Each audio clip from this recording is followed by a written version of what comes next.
The following is a presentation of the Belly Up Sports Media Network.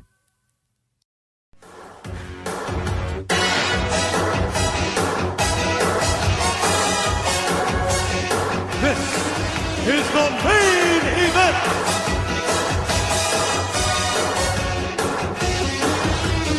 This is the main event, Mark's Podcast. I'm your first host, lifelong wrestling fan, former radio guy, cat dad, and the veteran of that great American Canada War.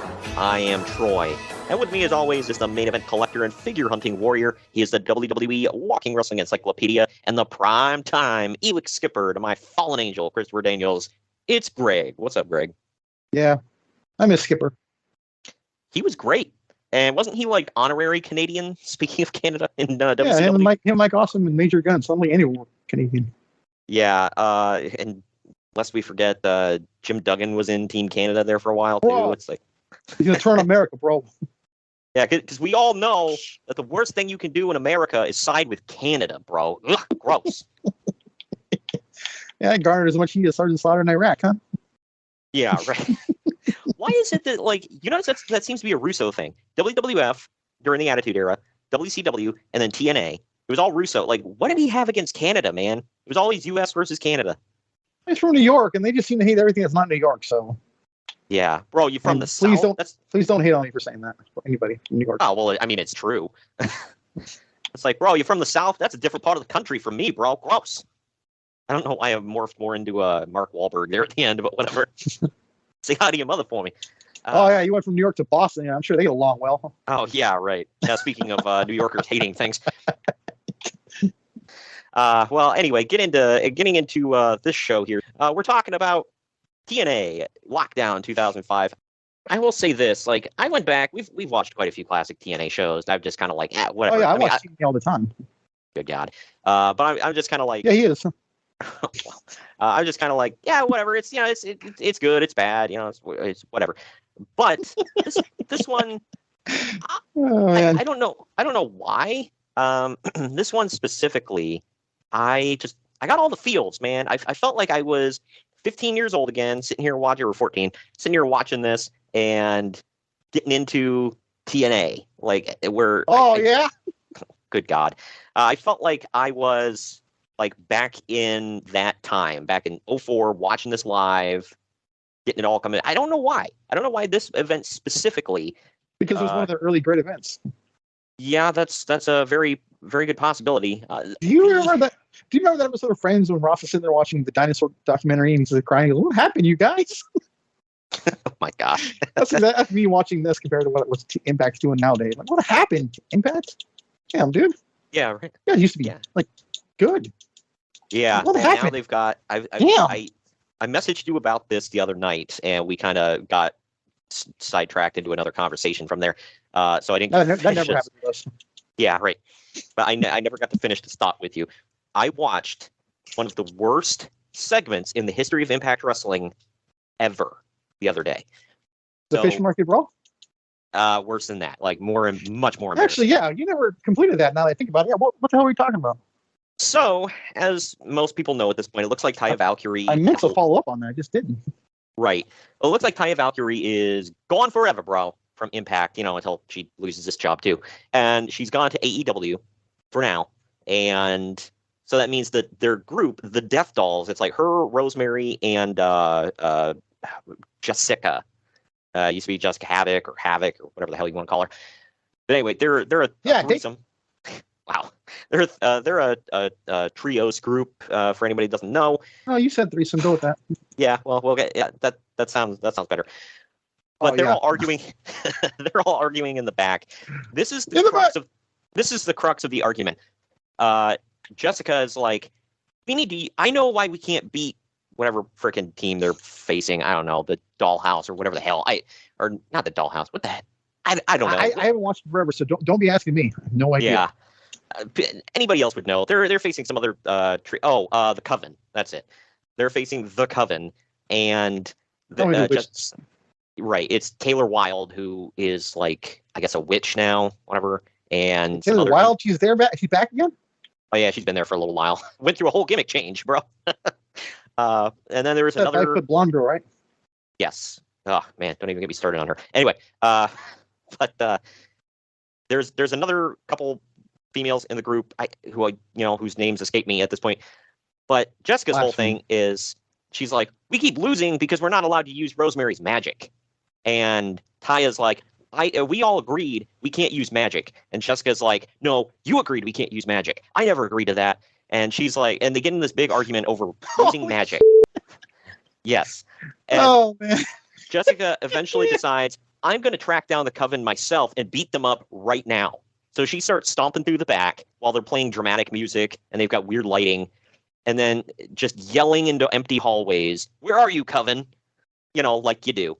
And then she finds a casket, and she does what all people would do in that situation and opens the casket, and she gets shocked. And just as she gets shocked by whatever she sees that we cannot see, Taya grabs her. It's like, hey, don't do that. And for some reason turns her around so that she now has her back to the casket. And they get into this argument and they make up, oh, I'm sorry, we shouldn't fight, blah, blah, blah. And then Taylor Wilde's arm reaches out of the casket and pulls Taya in. Jessica screams and, like you do, runs away. And that is the end of Taya Valkyrie in Impact Wrestling, I guess. Good Lord. Actually, I probably shouldn't be saying Lord in this one, but man. What the fuck? Yeah, this. Watching more of this show. Yeah, dude. Not even AEW, dude. Think about that. Think about that, dude. This is some GCW level crap. Anyway, but yeah, that's where there have been times where I found myself enjoying AEW. I cannot say that ever about anything GCW or Impact nowadays. No. And was it that video you sent me last night? Was that at GCW? I don't know. I thought you knew it was because you just flat out said that. So I just I just took your word for it, honestly, or not your word, just a comment. Right. I could be wrong. Yeah. Well, I could be wrong, but this is airing after WrestleMania week and whatever. But there was an indie show, it looked like GCW, but I could be wrong, where it was the Jericho Appreciation Society versus guys, and they were literally doing a slow motion match. The entire match was in slow motion. And the video wasn't slowed down. No, it wasn't, because you could see the fans moving and cheering stuff. The fans were making noise in slow motion. Yeah, and for those who don't know, if you ever watched AEW and they do that noise with Orange Cassidy does his play kicks, like whoa, whoa, they were doing that. Yep. And I died a little inside. This is one of the greatest wrestlers of all time, by the way. Yep. Oh, well, and DDP just the other day said that to him, Jericho is the greatest of all time. Nobody compares. Right. Sure. Greatest of all time? He's good. Don't get me wrong, but I wouldn't even put him in my top 5. Top 10, sure. And better than Kurt Angle and Bret Hart, Shawn Michaels? Yeah, The Undertaker. Eddie Guerrero? Rey Mysterio? Taking skill out of it, better than Hulk Hogan, Steve Austin, The Rock. What are you referring to here? Because no, on all fronts, no. But anyway, getting into this is an actual good show that we're going to talk about. I guess that's subjective. I would borderline say it's great, but it really is. It's one of the better ones. That's for darn sure. And we'll get into all of that. But first, we do have to tell you about the new sponsor of the podcast. Today's episode is sponsored by Mahler Bros Golf. We all want to look good on the golf course, but it often comes at the expense of feeling good. Mahler Bros Golf has polos that look good and feel good. With their lightweight and stretchy material that hugs your body, you will feel cool while looking just as cool. Their polos are guaranteed to make you look better, but it's up to you to golf better. On a hot summer day on the golf course, there's no polo that you would rather wear than Mahler Bros Golf signature polos. Mahler Bros Golf has a large catalog of polos with designs for those who want a loud design and others for those who want a subtle and sleek-looking design. They also have fun t-shirts, hats, tumblers, and so much more to make your golfing experience better. Use code BELLYUP at MahlerBros.com for 15% off. Mahler Bros doesn't just have polos, by the way. They have really fun golf t-shirts that you can wear anywhere. Maybe like that barbecue that your family invited you to, or even that get-together with your friends. Maybe a night out on the town if you want to have fun while looking good and also impressing the local ladies. make sure to let them know where you got that shirt and wear it proudly. Don't wait to try out your new favorite golf apparel. Upgrade your golf attire with Mahler Bros. Get 15% off at MahlerBros.com with code BELLYUP. That's 15% off at MAHLER Bros.com with code BELLYUP. Turn heads on the golf course or wherever you wear Mahler Bros polos. Mahler Bros Golf. Look good, feel good, play good. And now we're going to get into our first break. In this break, by the way, don't skip ahead because we're going to not only tell you about some awesome merchandise that you can buy from us, which why wouldn't you want to buy our merchandise? It's good stuff, man. Good crap, pal. But on top of all that, we endorse some awesome podcasts that they're our friends. They can be your go down the Puckberg, jerk the curtain, and take the apron pump. Exactly, and hang out with the Brocast, and fulfill your TSS fantasy, where no credentials are required. I don't even know what that means, but it just sounded so kinky. Yeah, that's. I think I hit all of our promos with that one. And also, to anybody out there, check out. We don't have a promo for them yet again, but Wrestling Addicts. Wrestling Addicts is they're good people. So go check them out. They also they're on Scoreboard Addicts if you want more of like quote unquote real sports talk. So go check that out and get all your bases covered. So. We'll talk more about TNA. Get your bases covered like you're in prison. Go. Wow. We will be right back after this break with the news and notes from this time. Follow the Main Event Marks at Facebook.com/Main Event Marks Pod, on Twitter at Main Event _Marks, and on Instagram at Main Event _Marks and at Main Event Collector.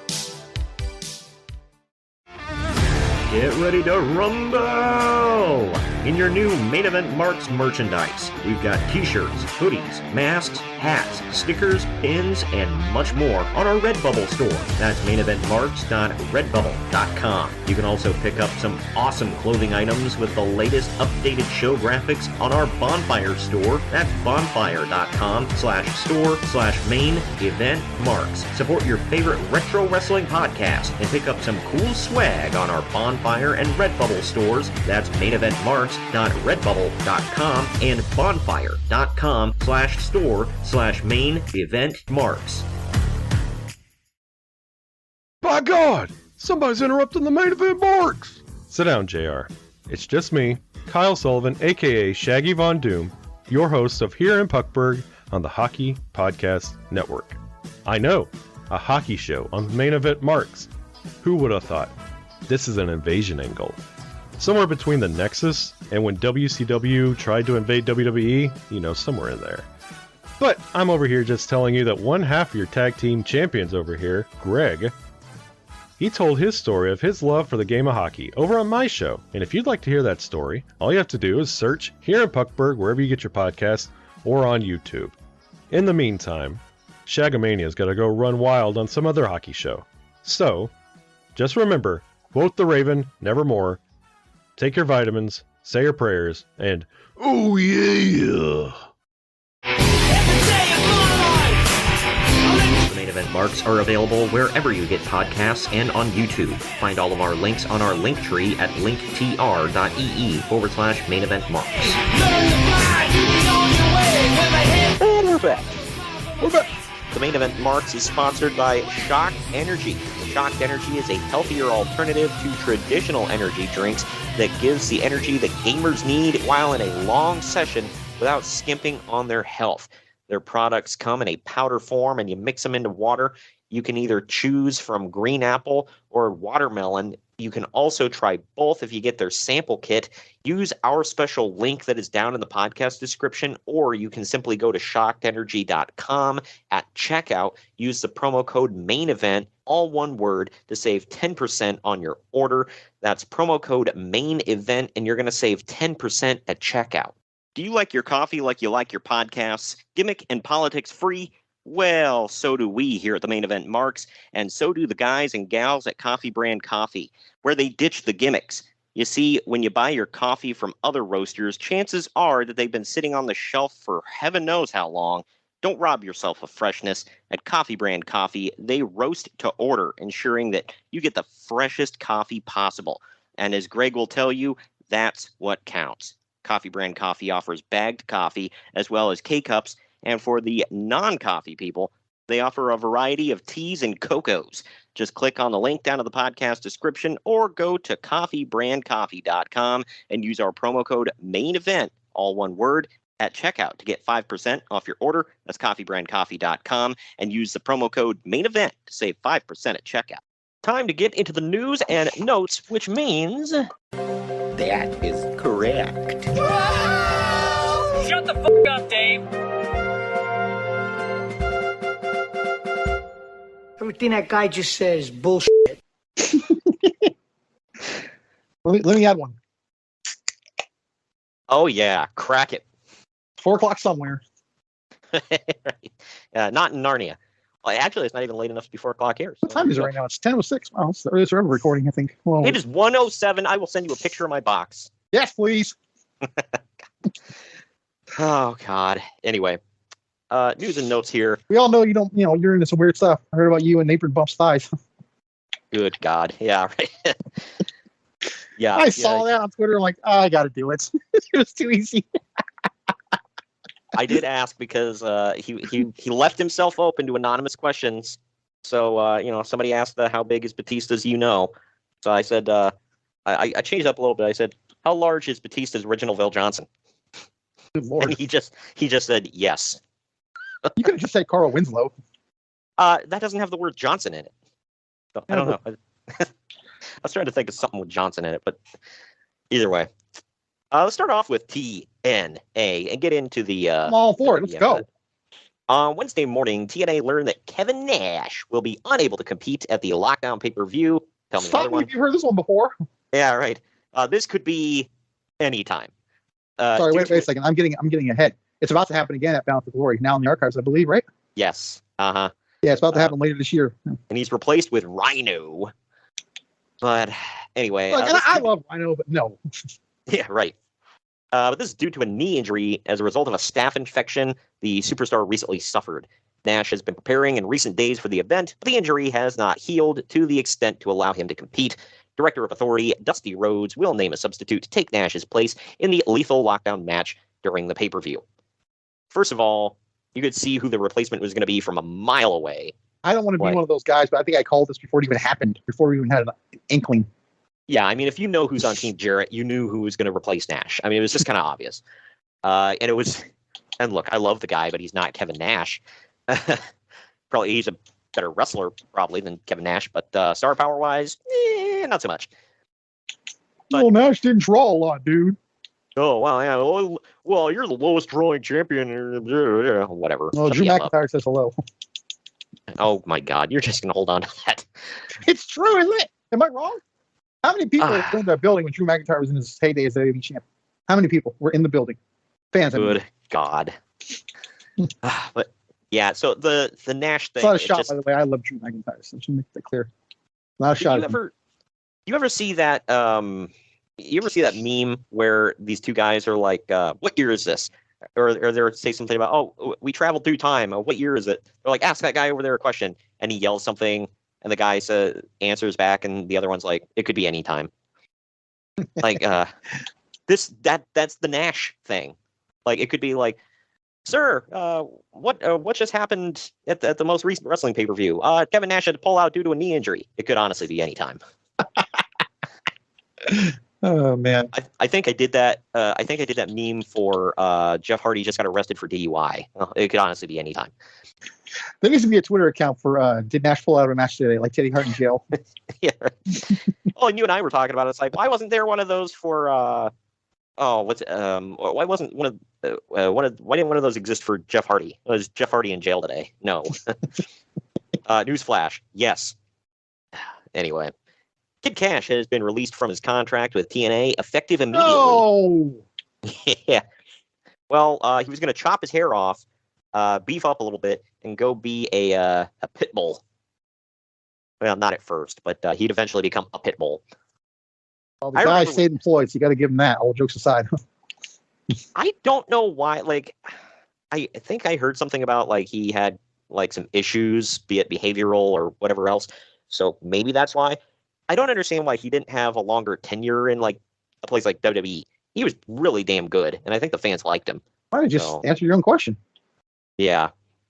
I don't know. And this might be a hot take. I don't know. I liked that Pitbulls tag team that he had with Jamie Noble. Hear that, folks? We found the Pitbulls fan. I just thought it was a cool combo. I don't know about the gimmick, but the combo was like they were a good tag team.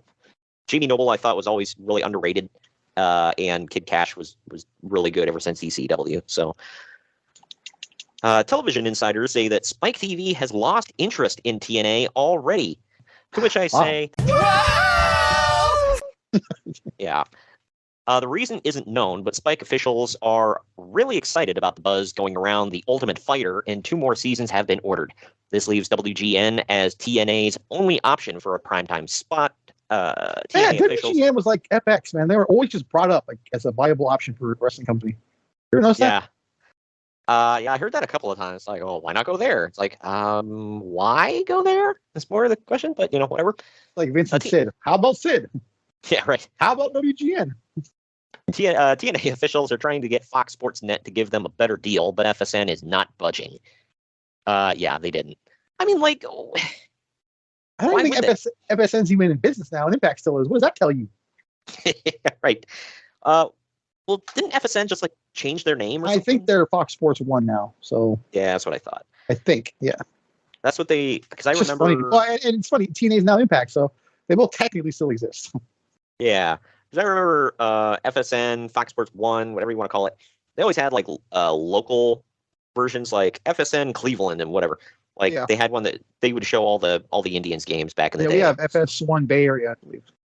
Yeah, so it's kind of like that, but they all showed TNA as far as I knew. I lived in Dayton when they were on FSN, and I was able to see them there. Was it on at 3 p.m. by any chance? That I can't. I know that's what time it was here. Now that you mention it, it was on in the afternoon. I can't tell you the exact time, but I remember it was the afternoon because it was like after I got home from school, I'd sit and watch it. Actually, that makes me feel old. I was picking up my brother and sister from school to come home to watch it. Well, come to think of it, when I started watching them, I lived between, like, if you think of where Cleveland is and where the Pennsylvania border is, I lived in a town somewhere between there, and that's when I started watching it. And FSN Cleveland did carry it too. So, and then I was still able to watch it when I moved to Dayton. But there you go. Stick with the TV stuff though. WWE says that it has signed a 3-year deal to broadcast its wrestling events on NBC Universal's television networks.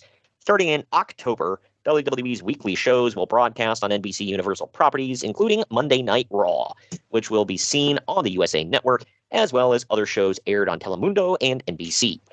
The agreement reestablishes WWE's relationship with USA Network, which started in 1993 and ended in 2000 when Monday Night Raw moved to Viacom Inc.'s Spike TV. Fast forward to now, I think they've now, let's see what's been 18 years? What was the first one? How long was the first run? This was in 2005. They were going to start, October of 2005. No, their first run in USA. When did it start? 93 to 2000. So 7 years. Well, so this one's already far surpassed it. Yeah. So the reason they left to begin with was because they were like the hottest show on USA, but for some reason USA didn't want to put any money into like advertising them. They kept preempting them for tennis or that stupid dog show. And it was just pissing Vince off. He felt like, well, I'm one of your hottest properties, if not your hottest property. And ironically, they would promote the hell out of that dog show and tennis on Raw. Yeah, right. So Vince felt crapped on, which I don't totally blame him. Rightfully so. Yeah. Like when you're bringing in all those viewers and all that money, and then they're like, we're going to preempt you for stuff that doesn't matter. Also, we're not really going to put much into advertising you. Like, well, what the hell? And what did he do to have the stroke to make them advertise him, and Paul E. couldn't for ECW? Yeah, right. Yeah, and the thing is, I guess they just, like I said, they felt undervalued, so they left and went to well, at the time it was TNN, and then it became Spike. No, it was the new TNN. Oh, well, excuse the F out of me. Yeah, I remember I was like, what the... Dude, I will tell you this, until Raw moved to TNN, I had no idea what the hell that channel even was. Like, it was the National Network that just showed all the white shows. Yeah, right. Well, it's just, I mean, I'm white, but I'm not that kind of white, so I had never heard of it. Not that kind of white. Right. So I was like, okay, what the hell is TNN? And my dad had to like, you're like, I'm pretty sure we get it. And we're like looking through the channel guide. Did you ever watch that show Rules of Engagement with David Spade? Yeah. Do you remember Timmy? Yes. He would make fun of him and say stuff like, he's like dressing up with a headdress, sleeping in a teepee. He goes, not that kind of Indian, sir. Yep. Not that kind of white. And then I remember he kept having to tell Russell, he's like, I'm South African. South freaking African. Yeah, I remember that when he made some joke about like being British or something like that. He's like, I'm South freaking African. And then Jeff's like, what's your deal? He goes, what do you mean? He goes, well, you look one way, you sound another. What's your deal? Holy crap. How is this getting across on TV? Well, it's like that King of the Hill episode when he asks his when God, Hank asks his neighbor, he's like, so are you Chinese or Japanese? And he's like, I'm Laos. And he's like, huh? He's like, It's a I'm landlocked Laos. country. Yeah. And he's going on this whole thing about explaining what Laos is. And there's this pause. He's like, so are you Chinese or Japanese? And the things you can't get away with on TV nowadays. Good lord. Oh, I know. Oh, you can't be funny anymore, Greg. That's a cardinal sin. Unless you're South Park. Oh yeah, the billionaires who give 0 Fs. Yeah, I was gonna say that's the beauty of it, Greg. Is you just have to give 0 Fs, which I will tell everybody out there is possible. You can do it. But anyway, George Carlin. Yeah, the original no Fs. And ironically. Yeah, right. I'm blanking on the other one. The Richard Pryor. Oh yeah, he was another one. But on that note, though, there is talk that WWE Raw may be switching networks in Canada because the new Monday Night Football deal, which is moved to ESPN starting next year, with the new deal, TSN may be choosing to air Monday Night Football instead of WWE Raw because of the higher ratings it would receive. Well, how many games do the Bills really play on Monday night? Yeah, I'll get to the end of this and then I'll give my comments. But basically, because of the higher ratings it would receive, and also the deal that TSN has with ESPN to air their programming, the Score could be a possibility of a new network for WWE to air Raw on Mondays. So, first of all, this is for all my Canadian listeners. I have no idea any of this stuff. I've heard of TSN, but I don't know what the hell any of this stuff is. I think the Score would be like Fox Sports 1 for them. Got it. Okay. The other sports channel, whereas right. TSN is it's like ESPN. Gotcha. I think. Don't hold me to that, though. I'm pretty sure it is, especially if they're airing ESPN content on their network, I would assume. But my thing is, like, does Canada really, seriously, Canada, the whole country of Canada, that doesn't have a single football team? Kind of have NFL. the Bills. Kinda. But, the whole country is going to get behind the Bills? Like, come on. Like, how many of them actually care about American football? About as many Americans that care about hockey. Yeah. Well, I was going to say, that's just me and Shaggy Von Doom. We're the only ones in America that care about hockey, apparently. So. Yeah. Well, the funny thing about that, thinking about that equivalent, it's like it kind of shows the I don't know the superiority complex or whatever, because like Canadians will watch the NFL. Like I can count on one hand how many Americans watch the CFL. Like nobody gives a damn about Canadian football here in America. Don't get me wrong. I don't watch XFL either, so I only watch the NFL. So it's not a knock on Canada or the USFL. Nor am I going to watch the USFL. So. Yeah, right. Well, I will say in the defense of the people that don't watch the CFL, most of the time, if you can't make it in the NFL, then you go to the CFL. It's like the flunky league. I think what's his name came from the CFL. Kurt Warner, right? I think he did. Doug Flutie, if anybody remembers him. Oh, I'm sorry. God, Doug Flutie made a name for himself, and he won a couple of Grey Cups, I believe, up in for the CFL, and then he came down here. But that's another thing. Down where? To America, not America's hat. And you missed that one. Okay, go on. Yeah, but yeah, Doug.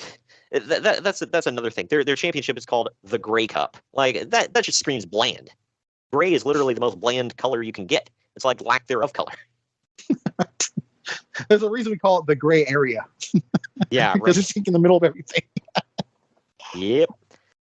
This one was an interesting story involving Hogan. So J.J. Dillon and Kevin Sullivan, hell of a team, were rumored to have pitched a new proposal for a wrestling project at Spike TV's offices last week. Pause right there. Why is everybody just like running to Spike TV now? Like 2005. Because like that old commercial, give it to Mikey will eat anything. Yeah. Go to TNA. Go to Spike. They'll air anything.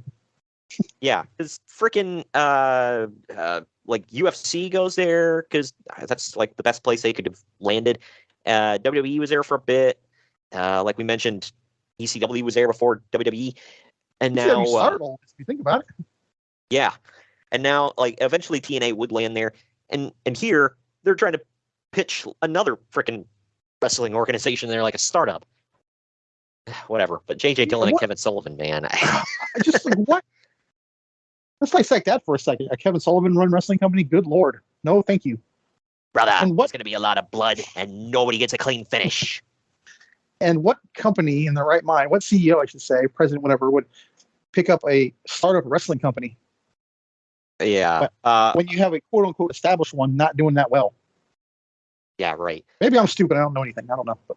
Well, you're looking here at like JJ Dillon and Kevin Sullivan as a team. It just seems so weird. I mean, I guess they both got roots. If you look hard enough, but it makes a little sense. But yeah, a bit. I could see it, but I don't know. But either way, sources close to the situation indicate that Hulk Hogan's name was being used during the meeting, and that he would be available for them to use. Hogan got word of the situation and was said to be very upset since he's back with WWE for the moment. Yeah. I mean, it's like, hey, we got Hulk Hogan. Do you though?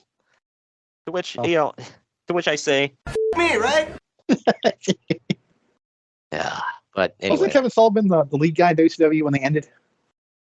I think they passed it off to him after Russo left, and he was just kind of like, I don't know what the hell he was doing, man, because it was like Russo was still booking the damn thing. Like Kevin Sullivan had some good ideas in the past, but like just what the hell, man? Like he forgot to book, or hey, look, I want to on the other side of that coin. Let's be fair, Russo had a few good ideas in the past. I mean, you should be leaving crap. Yeah, but at the same time, Sullivan had booked in the past nothing like he did towards the end of WCW. It's like, why? Like, did your brain break?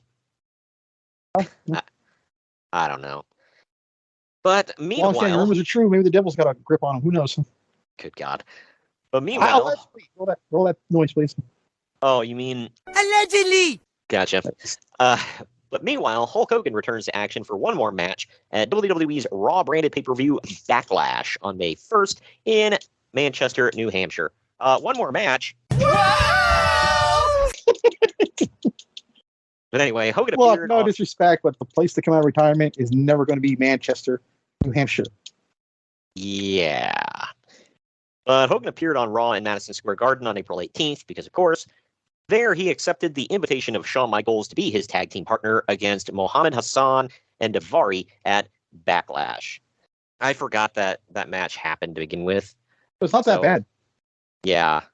It's funny. So basically it was America versus the Muslims that were still American because America! Yeah! Well, one of them was a legit Muslim, wasn't he? I don't know if Daivari was for sure. I know he was Pakistani. I know that because people were like, so he's supposedly like speaking like Arabic, whatever, but he's actually speaking like Pakistani, which is a different language. And it's like, yeah, we're all white. We don't know.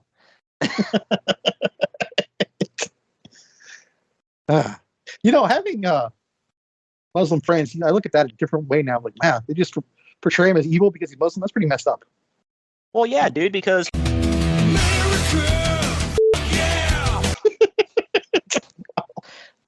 oh man. I don't know. I just look like I said in hindsight, it's 50-50 or 2020 obviously, but yeah, he's Muslim, must be evil. And that is dirty, dude. Well, the thing is, they start off like he was kind of a sympathetic character that they made a heel.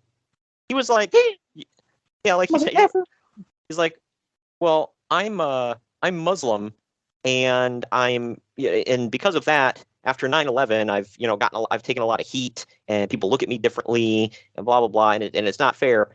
So I'm coming to take revenge on all of you white people. Like, what the hell, man? I was with them up until that second part.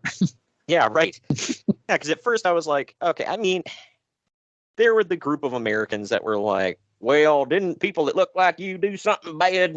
It's like, oh, God. I mean, I'll tell you, my grandfather fought in World War II and didn't like Japanese people for obvious reasons. Well, But I'm not saying it's okay.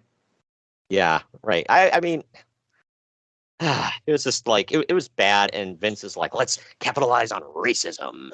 Like, oh, God. How it worked in 1991.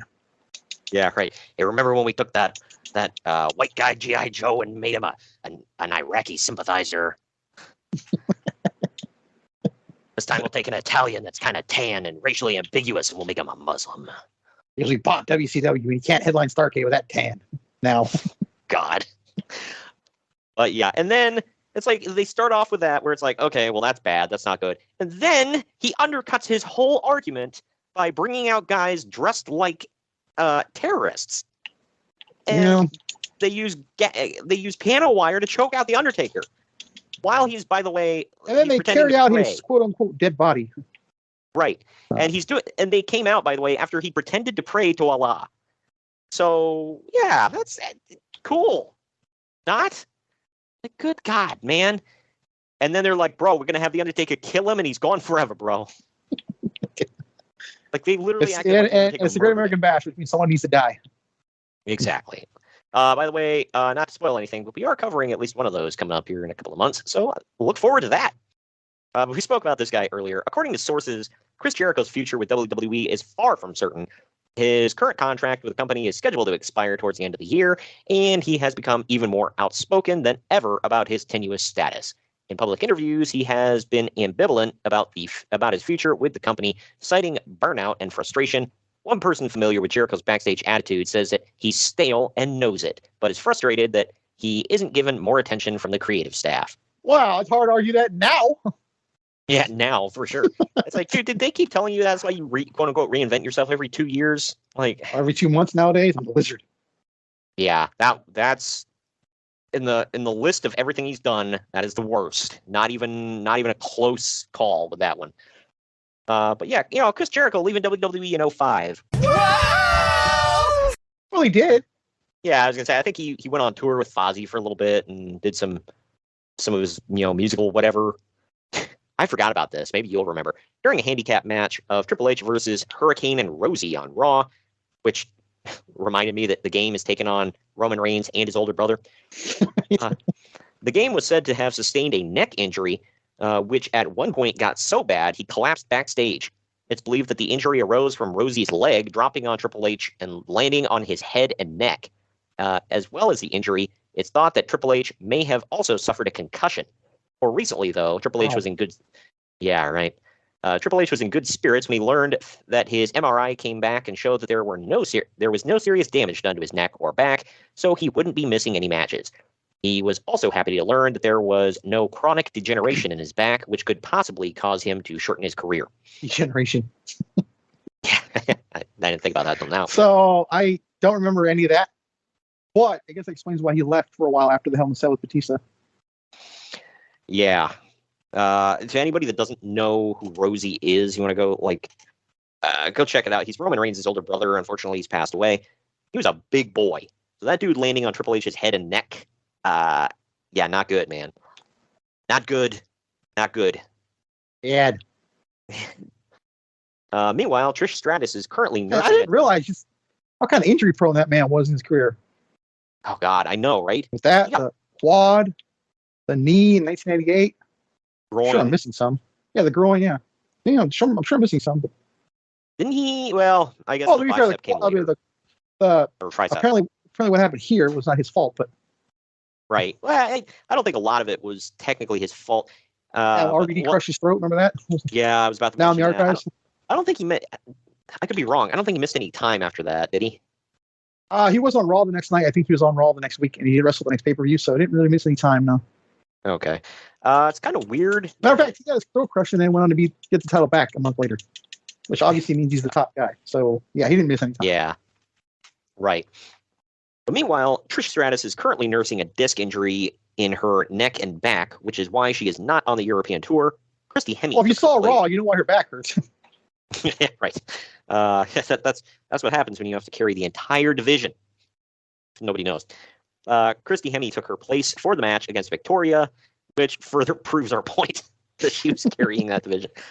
Not Victoria, by the way. She was amazing. Christy, she sucked. It's just, she was bad. Bad. Yeah, but she was Roll Tide, though. Oh, well, absolutely. I have a story about that coming up, but that way, referencing her being Roll Tide. Okay, well. Yeah. The Heartthrobs were originally called the Heartbreakers, but WWE thought that the name sounded too much like Shawn Michaels' Heartbreak Kid gimmick, so they decided to change it. Don't worry, TNA will take that name. Did they call themselves Heartbreakers in TNA? Yeah. Oh, okay. Ironically, Christy Hemme, who we were just talking about, I think she was our manager. Yeah, that's right. We covered one of their matches now in the archives. Don't ask me what freaking show. You guys will have to look that one up yourself. But yeah, it was. They were one of Hemme's teams. I think her first team when she was doing that whole feud against Voodoo Kin Mafia, where like Kip James, aka the sexism feud. Yeah, right. Kip James was like saying incredibly effed up sexist stuff to her and calling her names, yet he was still the baby face in the feud. So, yeah, I don't. Russo, bro. Bro, they're going to verbally abuse her, bro. Bro, he's going to put her over his knee and spank her on live TV, bro. Mr. Ass is going to spank her ass, bro. Oh, I see what you did there. Good God. Anyway, Colt Cabana and CM Punk were backstage at recent WWE TV tapings getting assessed. This is going to age badly. Getting assessed by WWE management. CM Punk also worked a match on Sunday Night Heat. Yeah, it wouldn't happen for a while. Scotty Goldman would be on TV pretty soon, I think. I thought he was there. Was he there before Punk? He was definitely there before him, yeah. Okay. I want to say 06. Oh, I mean, when I say before him, I don't mean like, years before. I mean like just before. But, yeah. Well, his name is Goldman. He's not a gold man. I get it. Yeah. But shout out to anybody who gets that reference. It's not like Phil Spiderman. Yeah. I just remember when I found out that they put Colt Cabana on, like they signed him, and I saw he was on TV, and I'm like, oh, okay, what's it like? I knew they were going to change his name because that's just what they do, and I was like, huh. So they just literally gave him the most stereotypical Jewish name of all time. Got it. Like, it was either going to be Gold or Berg or something. Yeah, right. Oh my gosh, yeah, because I heard that name, I'm like, Scotty Goldman. Like, what the? Because when I think of, not that his, I like Colt Cabana for the most part, but it's not like you ever had to be like, oh man, he could main event WrestleMania. But it's the old Bruce Pritchard talked about the WrestleMania test. Could you ever see main eventing WrestleMania Scotty Goldman? Didn't you knock the hell out of Seth Rollins' name when he first got it? I was going to say, then you got to look at, main eventing WrestleMania Seth Rollins. Like, yeah, I mean, throw a freaking on there. I mean, you got a star. Oh yeah, right. In my defense, that name sucked. Okay, it was like if you first heard it, especially when he's coming off of Tyler Black, it's like, not that Tyler's super awesome or anything, but like, it's Tyler. But it's just like, I think literally everybody had the same reaction. We heard Seth Rollins, and we're like, who the hell came up with this, and why? Was that was the Bishop said the name's not you are the name? Yeah, I don't know. That's like when they say, oh well, sometimes you make the title, sometimes the title makes you. It's like, yeah, I get that, because they did slap the world title on Jinder Mahal and nobody gave a damn. So I guess. Yeah, but then again, he looks like Jesus and has a wife that looks like that, so he's fine. Oh, Seth, yeah, of course. CrossFit Jesus, excuse me. Good God. But here's where I was talking before about Christy Hemme. So there are mixed feelings. Down to talk about her. Go ahead. There are mixed feelings backstage regarding a second Raw Diva Search. Yeah, I'd say. Stephanie McMahon and Kevin Dunn are said to be in favor of it, because of course Kevin Dunn is. You couldn't see it, but I was doing the bucktooth thing. Well, you see, I think what we really need here is to run another Diva Search. Boobies. Did they run another one? I don't know. I really forget. I can't remember, but I feel like they did. Yeah, they did. Actually, one, yeah, that's right. But as they see it, or as they see it, as a dose of reality TV to mix in with the wrestling. The hope is to find another Christy Hemme who can eventually not just do a Playboy shoot, but also become a good wrestler and work with Trish Stratus and Lita. Well, they did. They did find another one because she literally did the exact same thing. But she was not a good wrestler, so there's, they got half of it. I don't know. She was in. You're not going to throw Ashley Massaro in there with frickin' Trish and Lita. It's just no disrespect to the dead either. Like that sucks. But she just objectively was not good. But however, there are strong but muted opinions among others in WWE that it's a colossal waste of time and money that it created because certain people in management enjoy the perks of the competition process. Yeah, they get to tell. Can I oil their picks? Yeah, they get to tell scantily clad or super hot model women, can you prance around in a bikini for me? And we look at your butt and say yes or no. How do you get that job? Hey, Voss, I've been thumbing through these Playboys, and I think I found our next diva. Cowabunga, dude. It's all for research, of course. No? Good Lord. Yeah, come on. Like, that's apparently, or excuse me, I think I need to hit the... Allegedly! That's what he would do. Not Playboy, per se, but he would thumb through, like, sports magazine, like Sports Illustrated and whatever, and look at the female models, and be like, hey, boss, we should hire this one. She's got a big rack. Yeah. Well, ironically, he didn't get Tiffany Stratton, who looks like one of his girls but can actually wrestle, so that's a little bit of a change. Yeah, right. Yeah, you take one look at her, and you're like, yeah, she looks athletic, whatever, but, I mean, what the hell can she really do? She's pretty good from what I've seen. I mean, and admittedly, I haven't seen a ton, but I've seen stuff online, watched a few of her matches. She's pretty good. I got a feeling she's going to win the title this Saturday. By the way, we recorded a little ahead of time. Yeah, right. I guess Chelsea Green came out and said she's hoping that they call her up to the main roster after Mania. So we'll see. That also take Roxanne Perez first. Yeah, right. And then she's ready. Gigi Dolan and hell yes. Cora Jade, wherever the hell she is. She hasn't been on TV in like 3 or 4 months. JC Jane would be good, but I realize you can't call up. She's hurt right now. So. Oh, is she actually hurt? Damn. I think she dislocated her shoulder or something, collarbone. It's not funny by any means. I'm not laughing at that, but it's like, man, you kick somebody else in the face and put them through a door, and you get hurt. Nice. But anyway, this week on Between the Ropes, it's this time in the timeline, the sacred timeline, ladies and gents. Matt Hardy joined Fritz Dickerman and Vito D'Annunzio. What was that first name? D'Annunzio. Fritz Dickerman, I guess is his first name, and Vito D'Annunzio. I'm sorry, I completely butchered that guy's name. To discuss his recent release from WWE and what's in Matt's future in wrestling, the circumstances surrounding his relationship with Lita, and many other matters in his first interview since his release from WWE. Matt was asked to describe the last few months, and he said that, quote, "It has not exactly been the most shining period in my life, to say the least. It's been very stressful. It's been very aggravating, and it's been very frustrating. It's just pretty much." I don't know if that was the whole sentence, but there you go. I've covered most of all bad emotions as far as it goes, end quote. Matt said that once the situation between him, Edge, and Lita started happening, nothing really surprised him, including his WWE release. Matt said that he thought the way some of the things were handled in the company were very poor. Matt said that some of the things might have been rash or did not involve making the best decisions. Quote, "I really don't regret standing up for what I believe in and what I believe is right. If I had to be a martyr and lose your girlfriend and your job, I stood up for what I believe is right. And I stood up for my First Amendment right to speak the truth and freedom of speech. Then so be it," end quote. Good God, man. Way to put yourself on a pedestal. Well, he didn't have Rebby yet, so someone had to say it. Yeah. He's like, I got cheated on, and my best friend kind of screwed me over, and I got fired from my job. But you know what? I'm a martyr here, and I'm standing up for the First Amendment. Yeah, sure. Shut the F up, Matt. So if he would have pulled a gun and went after him, he would have said he was standing up for the Second Amendment, or what? Well, yeah. Hey, they don't have that their Second Amendment up in Canada, do they?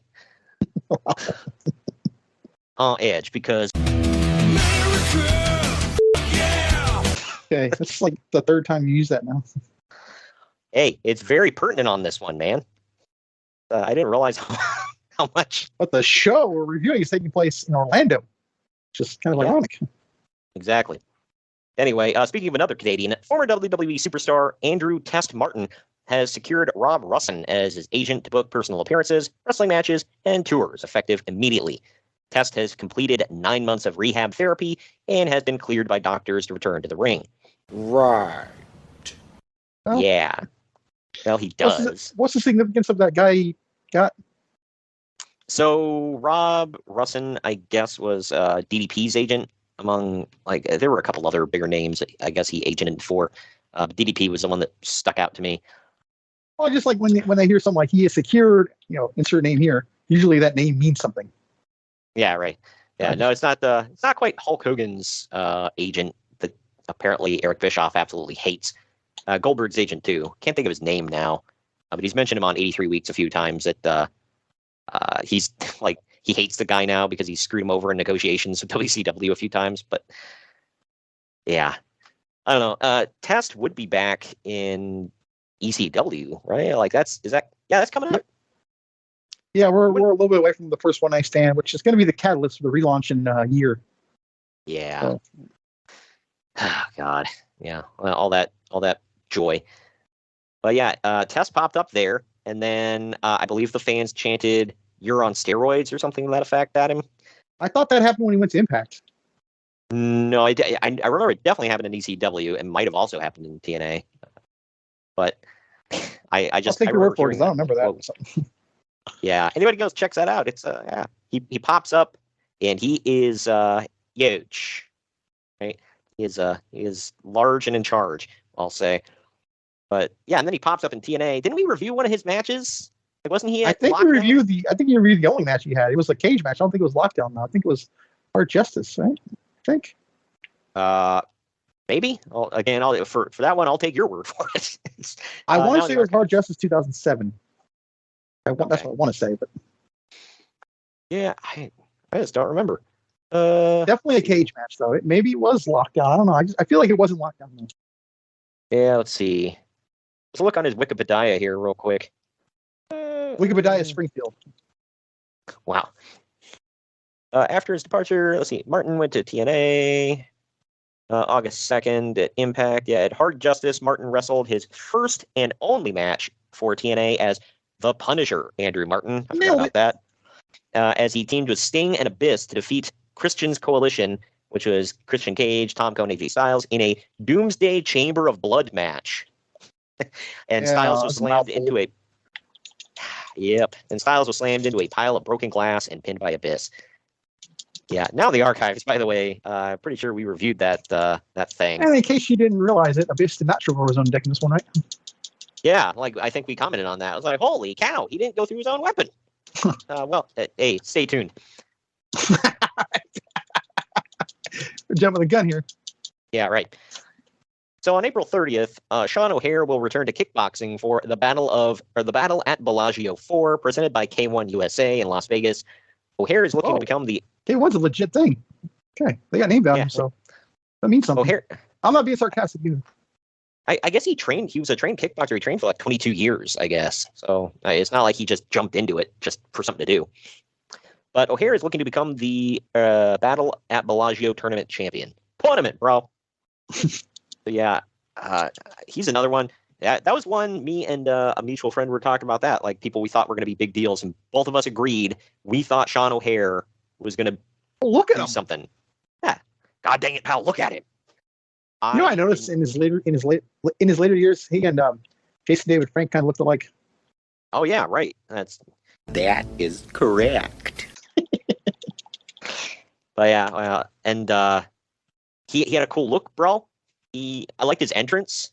He had Piper with him for a while, and I don't know. I like that song he had in his last run. Yeah, it was a Waterproof Blonde song. I can't remember the name of it, but yeah. And they did like cool lighting effect. They had a cool entrance video for him. I like the trench coat, his finisher. He was athletic as hell. It was scary as hell. And I don't know, like something didn't click with WWE management, I guess, or the creative. But I dug his Devil's Advocate promos. I liked them. I don't know, just something didn't sit right there. That was the era of gimmicks that went absolutely nowhere. You think about him, Mordecai. Swear to God, dude, I was thinking Mordecai when you said went nowhere. That's the first one that popped in my head. Not even joking. And Mordecai was handpicked by the Undertaker to feud with him, and it just nope. They decided to not do that one. I loved Mordecai, like the character. Like I didn't see enough of his. Hey, nobody would ever accuse Michael Jordan of being a great coach. Okay, so there you go. Yeah, right. But I thought Kevin Thorne was a good wrestler. Not great, but good. He had a cool look, bro. I liked Mordecai. I don't know. He looked like the opposite of the Undertaker, and I guess that's what they were going for. But I don't know. Yeah, because he literally had the all white look. Right, and he came out with the cross and whatever, dressed like a priest or something. Yeah, a minted priest. Yeah, right. But Tony Schiavone got a question from a caller on the Georgia radio show Gene and Tony Show on The Ticket 1240.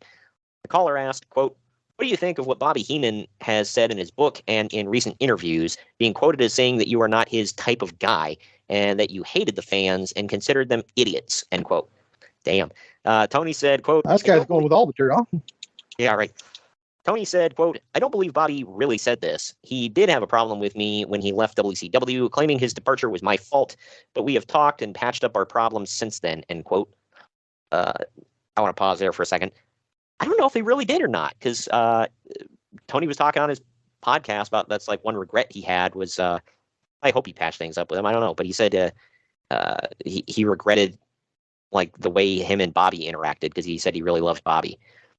But I don't know. For some reason, he said Bobby Heenan blamed him for being taken off the commentary table. Like he thought it was up to Tony for some reason, and Tony said he had nothing to do with it. So, yeah, I'm sure he preferred Mark Madden. Yeah, of course. Who would you rather sit next to, Greg? Mark Madden or Bobby Heenan? I think. Hey, you know what? Steelers. Wow. Sorry, it just triggers me. Exactly. But when asked about the booking style, I love when Matt Cardona went off on the other day on Twitter. Mark Madden, pronouns pal. Didn't he tell him to go F himself? Yeah. Because it was all because of those fans hounding Rhea Ripley for autographs at the airport, and Mark Madden tried to defend them by saying it's part of the job. Yeah, he says, "Oh, BS, it's part of the job." Like, to get harassed? I don't think so, man. Like, how about you shut the hell up? Like, you don't get harassed. Like, how would you know? Who's hounding you for your freaking autograph? Yeah, so I was going to say, it's like, you wouldn't know what it's like, man. Nobody gives a damn about you. Like, people probably see you, and if they do recognize you, they avoid you. Like, he just has the look of somebody who... yell after Steelers in his face. Yeah, right. He just has the look of somebody who smells like cheese. So I would want to avoid him, too. Too far? I don't know. Anyway, but this is what really got me, though. Is like, I love Tony Schiavone, but like, I hope he was joking here, trolling a little bit. I don't know, man. Years ago, hearing a story about Bobby Heenan, like in his on commentary, saying, "I can't hear you from down here." You know about this? Yes, his chair was always higher. Conrad gives him crap about it on his podcast all the time. I don't know if that's true or not. I heard someone wrote it on Twitter. So he gave an excuse as to why his chair was like higher for some reason, whatever. But Conrad was like, "Dude, you look effing ridiculous." He's like, "Did you ever look at this back?" He's like, "Come on, dude. Like, you're like a whole head above everybody else. Like, give me a break." But he's not now, though. No. But this is just like I said, I really hope he's trolling or maybe sour grapes at this point or something. But when asked he's a sarcastic asshole, to be fair. So yeah. Well, when asked whose booking style he preferred, Eric Bischoff or Vince Russo, he said, quote, "I'd have to go with Vince Russo," end quote. Oh, God. I got to hit it again. What the fuck? WTF moment this week. Yeah. The WTF moment this week. Tony Schiavone thinks Russo is better than Bischoff. Wow. Yeah, why? Like, this has to be sour grapes, right? He's got to have something against Bischoff at this point. He's got to be pissed at him. Because on his podcast today, I don't know if he fully blames Russo for it, but he said he hated his life during this last year and a half of working in WCW. He said he would get to the building and sit in his car thinking, should I go in and do my job or just drive home and say F it? Because I hate my life. Like, that's pretty sad, by the way. That's got to be emphasized, but damn. Look, if I hear someone say that now, I'm like, God, keep an eye on them. They might be trying to end it. Yeah, right. And I hope not, but that's the first thing that enters my mind. And I don't want anybody to think I'm dissing anybody who does this at all, because I'm not. This has nothing to do with the job itself. But he went from being on national TV right after this and hating his life, by the way, with this last year and a half, to then he works at Starbucks where he's just, a regular Joe Schmo working a normal job. That's a lot of humbling time for him, man. Like, when you're like, he's basically a celebrity, It's like... If there was Shane Douglas working at Target. Yeah. Again, I am... A guy who could manage Target. I don't like the elite. Sorry. Yeah, right. Good God. But... And again, this is not bad-mouthing those jobs. I'm just putting it into perspective of he was probably making really good money as a celebrity on TV and whatever, people knew who he was, kind of his dream job, that he's making coffee. And, I'm sure people walked it. Welcome to the main event marks where TJ thinks that wrestling announcers are celebrities, folks. A celebrity is enough where people recognize you in public. So, I mean, that's more of a celebrity than the Kardashians. I'll give you that. Yeah. And at least he had talent, unlike the Kardashians. But either way. Oh, they got talent, trust me. God. Last story I got here, speaking of talent. One for sure. God. The Rock is set to star alongside Sean William Scott and Sarah Michelle Gellar in Richard Kelly's Southland Tales. The movie is a futuristic story set a few years down the line, highlighting when a world could be on the brink of ruin. I've never seen this. Yeah, I've never seen this Rock movie. I remember this came out long enough ago where I remember it was in Blockbuster, and I would walk past it and go, "Oh, look, The Rock," and keep walking. Let's take a second here to explain to some people what Blockbuster is. Yeah, right. It's back, baby. Well, kind of. Allegedly! But yeah, getting back to this, no, I never saw Southland Tales from what you said. You never did either. I don't think it did very well. I never even heard of it until just now, so. I heard of it, but I think it was one of them, this is fairly early into, The Rock hadn't hit superstardom yet. So. Hollywood? Yeah, well, this was his time where, The Rundown did okay, but then he did stuff like Southland Tales and Doom, which, those weren't good. And then, well, I can't say Southland Tales wasn't good. It just, I don't think it did well. And then I love the Rundown, though. Yeah, I did too. And then what, Walking Tall. or Stifler? Say what? Was the Rundown the one with Johnny Knoxville or Stifler? Stifler. That was, that's what I liked. Yeah, Sean William Scott's in that one, and he's also in it, because that's what I thought they were talking about until I read further into the story. He's also in Southland Tales with The Rock. So apparently Hollywood felt that was some kind of dynamic duo they needed to keep together at the time. But no, he did. Last month? God. But this was, the Walking Tall was the one with Johnny Knoxville. That was the last one where it was that he was finally starting to hit that big time marker in Hollywood, where it was every movie he did was must see. But either way, that does it for that. Time to get into the event at hand. You ready? I actually am. I cracked my monster a while ago, so let's get into it here. Oh, hell yeah. It's you set me up on that, dick. Yeah. Hey, you completely missed it when you said, "Oh, the demon's coming out at WrestleMania," and I was like, "Oh, F yeah." Yeah, I did. But anyway, that's what happens when Raw's good. I was engaged in it, so I didn't catch that. Yeah, right. If I would have caught it, that means I was bored. Right. But anyway, we will get into that here in just a few minutes right after this break. Follow the Main Event Marks at Facebook.com/Main Event Marks Pod, on Twitter at Main Event _Marks, and on Instagram at Main Event _Marks and at Main Event Collector. Hey gang, it's Commissioner Cooper of TSS Fantasy. We are the fantasy show of the people. Expert fantasy advice, free contests, leading expert medical and legal analysis, and most importantly, you. Interact with us on all social media platforms or check us out at tssfantasy.com. You can hear us on Spotify, Apple and Google Podcasts, iHeartRadio, and many more. Check out the fun today and be a part of the most interactive fantasy show around. TSS Fantasy, the fantasy show of the people.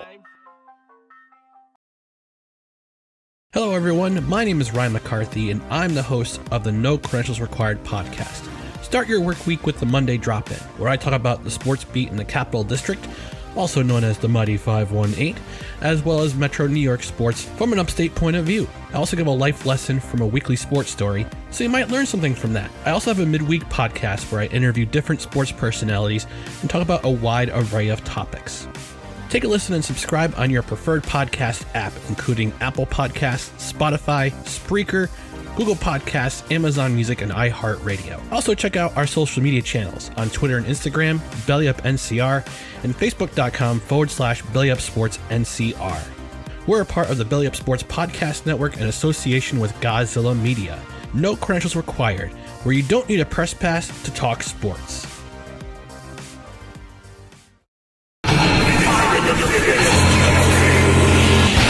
Main event marks are available wherever you get podcasts and on YouTube. Find all of our links on our link tree at linktr.ee/main event marks.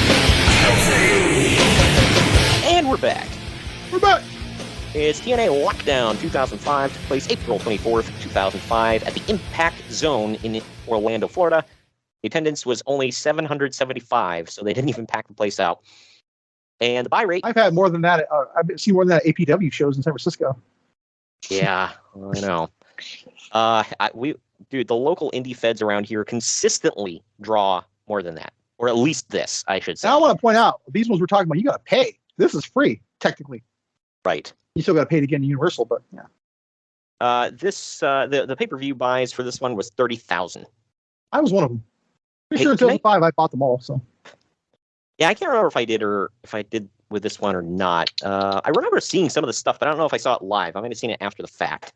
So the play-up package was, I thought, pretty good for this, but they also had the stereotypical slow down a classic children's song with a creepy child singing it to add an aura of horror to it. You know, I did not notice that. Thing. Yeah, well, they did Ring Around the Rosie for this one. They had just some. Is that what that was? Yeah, well. Oh, I clearly missed it. Okay. Yeah, because she's like, they slow down this little girl's voice and they make it all creepy and whatever. It's like, okay. Like, why are little kids so creepy at certain times? But anyway. We're now showing footage of Kevin Nash showing off his staph infection, so he's not cleared to compete tonight. Yeah, it's like, dude, I could take your word for it, man. They're like, you're Kevin Nash. We know you're hurt. Trust me, we all know. Yeah, it's like, dude, we believe you. It's like, that's the equivalent of bringing in a doctor's note when you call off. Like, bro, take a look at my gnarly staph infection in my leg. Like, I'm good. It's like, ugh. Isn't there a story like that? Somebody else got. They showed off, I think it was Kenny Omega. Yeah. Yeah, you ever heard that story? No, not about that. He sends Jim Cornette and I think it was Delirious, somebody. Oh, yeah. A picture of clearly a fake ankle with a fake staph infection. Gangrene. Yeah. Yeah. Yeah, he said because he said it was so disgusting and like over the top, he thought it was like a joke, like he was like ribbing him. But yeah, and then he ends up wrestling in Japan like that same night or whatever, and he's like, "What the F, man?" The staph infection stories that I remember is one is when Austin had that staph infection. That's why he wore that white elbow pad at help me out. Was that at King of the Ring, I think. King of the Ring, okay. And then the Undertaker apparently had a staph infection. They got it all. They supposedly cleaned it all out, but they didn't. And then they sewed his elbow up like too tight, and it burst and went everywhere. So yeah, that was lovely. Yeah, and that could have killed him, or at least cost him his arm. So yeah, doctors, man. Ron Simmons had a bad one during the invasion. I want to say it was. Yeah. Well, we now get a look at a cameraman that will be inside the cage for reasons. He's wearing padding all over, and even wearing like the boxing headgear stuff. Right. At first I was like, okay, well, this is before they put the holes in the cage. Nope. They still had those camera holes in the cage. So why was he in there? No answer? Reasons. That's why. But yeah, I feel like he wasn't in there all night, was he? I don't remember seeing him past the first match. Yeah, no, it's just the first damn match. They acted like this was a new thing. That was going to be like, nope, just that one match. The first match is pretty bad, though. I mean, yep. Not that this camera had anything to do with it. No, but it was like right off the bat, bell rings, ding, ding, ding, and Sonny Siaki's like, dude, get the F out of my way. Like right away. There's a reason why cameramen aren't physically in the ring. But don't get mad at him. Yeah, right. First match here is just the weirdest damn match. And the description for it is also wrong on the YouTube video, how they have it like chaptered out. It is Lance Hoyt and Chris Candido taking on Apollo and Sonny Siaki. Okay, it is 6 sides of steel tag team match. Sonny Siaki, a.k.a. We Wish You Were The Rock. Yeah, right. And Apollo, a.k.a. We Wish You Were Batista. I like how... He'll have a cup of coffee and LAX for a minute, too, later. Yeah, right. Like, what was up with this team, by the way? Was it just like Russo's like, whoa, you're both brown? I thought that's what it was. Yeah, I thought they were related, honestly. Yeah, like Apollo, for anybody who doesn't know, is I'm gonna get this. Is I think Puerto Rican, or one of them, and maybe Dominican. But I think I was right with Puerto Rican. And I thought he was Mexican. Well, he's Hispanic. I'll just say that he's Latino, and Sonny Siaki is Samoan. So, yeah, and you can see why people would think he was The Rock or a wannabe Rock. Doesn't take a genius. Yeah. Oh yeah. He even did some mannerisms like The Rock there for a while, I remember. It's like, dude, you're just, no. Anyway, bro, I made The Rock, bro. I'm making you the next Rock, bro. He had a good look, and he was an okay wrestler, but just, But partway into this match, Candido drops and holds onto his leg. He's helped to the back, unable to put weight on his leg. We later find out that he broke his leg. I'm pretty sure that this is the injury that ends up killing him. Yeah, he dies a few days later. Yeah. Was it a few days later? It's right after this, yeah. Because he's literally on Impact, and then they roll the thing about his rest in peace thing after it was over. Wow. Yeah, he for people that aren't familiar with the story, he got a blood clot and from this injury, and it went to his heart and killed him. Yeah, it's freaking sucks, man. Just like way too young to die. It was a weird thing because I remember hearing that he died, and I was like thrown off. I'm like, wait, what? Like, why? How? Yeah, I remember being shocked. How do you die from a broken leg? That's what really got me. Yeah, I know. And then when they explained it was blood clot, I'm like, oh, okay. I mean, I guess it's just like, wow, okay. Hella freaking random, and it sucks. And then we get the newly franchised Naturals after that, which was just awesome.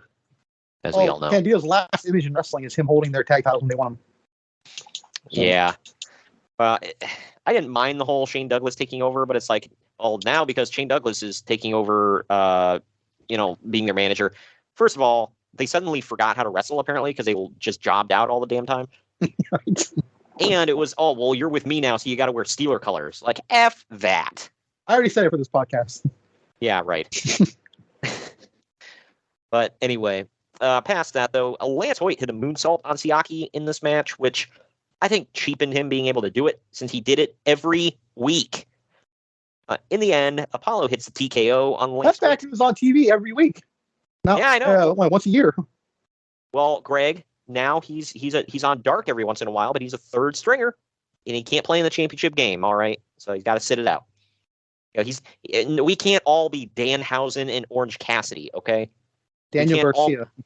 We can't all be Daniel Garcia and sexy Chucky T. All right, like we've got to know. They've got to know their place in the pecking order. Okay, him and Miro just don't make the cut. Oh God. But anyway, Apollo hits a TKO on Lance Hoyt. Siaki hits a splash off the top rope and pins him for the win. Uncle Dave and I both gave this 1.5 stars. What say you? I gave it 2. There was fun moments. Kept me in it at least. Yeah, I mean, it not too into it, but I did start playing Switch during this match, I believe. So there's that. Dude, I was seriously sitting here like, when is this over, man? To be honest, I didn't give a damn. I was like, why is this match? I try to give the match some respect because I know what's the aftermath's coming from it. So that was my thing. But yeah, this match shouldn't have happened. It was dumb. There was no point. In hindsight, you have no idea how right you are. Yeah, right. But the Naturals ran out after the match to yell at Lance Hoyt for losing. Lance goozles Chase Stevens, and then they team up together on him, beating him down. They finally hit the Natural Disaster on him before leaving. Cool. This is the start of the, we're probably going to push Lance Hoyt. Never mind. Yeah, it's like, and it's gone. Like the front row always had the thing that said the Hoyt section. They always had like a huge banner there. Like if that doesn't tell you that people want this guy, I don't know what the hell does. But nope, gotta go with Jeff Jarrett. Well, of course, yeah. We now go backstage with Director of Authority Dusty Rhodes standing by with Tracy Brooks and Trinity, both looking all the way live. He's got a bunch of names in a cowboy hat and asks the women to pull the name out for each team in the Lethal Lockdown. Those 2 men would be the first to start the match. The 2 names chosen for Lethal Lockdown were Jeff Jarrett and Sean Waltman, because nothing screams new age like Jeff Jarrett and Sean Waltman. A couple of guys that wrestled each other on Monday Night Raw in 1993. Yeah, right. I don't know if you caught this, but in their opening for TNA, where they have the weird satellites in the desert and whatever the hell, and you got the epic voice guy, Peace. yeah, right. But he says TNA, the new face of professional wrestling. Oh yeah, I used to laugh at that. Yeah. First of all, no. Second of all, even if you're like trying to get away with that, like, see my earlier point. Nothing says the new face of professional wrestling like 2 guys that were on Raw in '93. Yeah. The fact that you mentioned Jeff Jarrett, by the way, and that is ironic, seeing as like AEW now thinks they're legit competition, and they have him on their show. Jeff Jarrett is like the wrestling leech, man. He just he's like, oh, you can make a little bit of money. Like maybe I can get some TV time. Well, I'll hop right on it.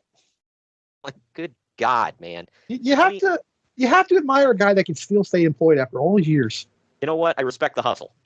Like, it's a baller move there, Jarrett, and I respect it. But at the He's same a charming time, son of a bitch, apparently. Yeah, right. But at the same time, Jeff, get the hell off my TV. Just bye. Look, I like to try to find the positives and things. Okay, and I'll say this: him being on TV gets Jay Lethal on TV more. So I will not argue that ever. That shouldn't be But unfortunately, the case. Comes at a cost. Right. Yeah, that shouldn't be the case. Well, that's like the monkey's paw. Hey, we'll give you more Jay Lethal on TV. Yes, but he's with Jeff Jarrett. No. Like, how do you not use the greatest first generation wrestler of all time better? Yeah, right. No, he's got to be with Jeff Jarrett. And Zippy the Pinhead and Sanjay. It's not a knock on Sanjay. I like Sanjay, but no. Yeah. You add nothing, dude. I'm sorry. Who's on this card in 2005. Holy crap. But anyway, up next, we have Bobby Roode with Scott D'Amore and A1 in his corner. He's taking on Dustin Rhodes in a 2 out of 3 falls Prince of Darkness match. I don't know what the hell. I don't.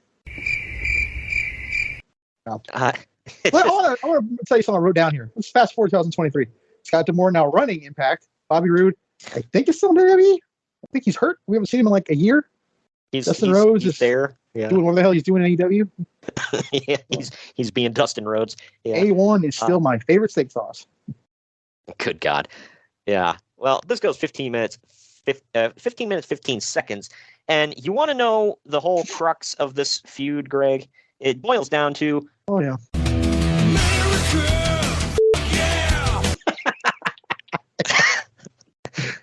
It's what it comes down to. Like, again, I know... Think about it, though. Who better fight for America than the Texas boy?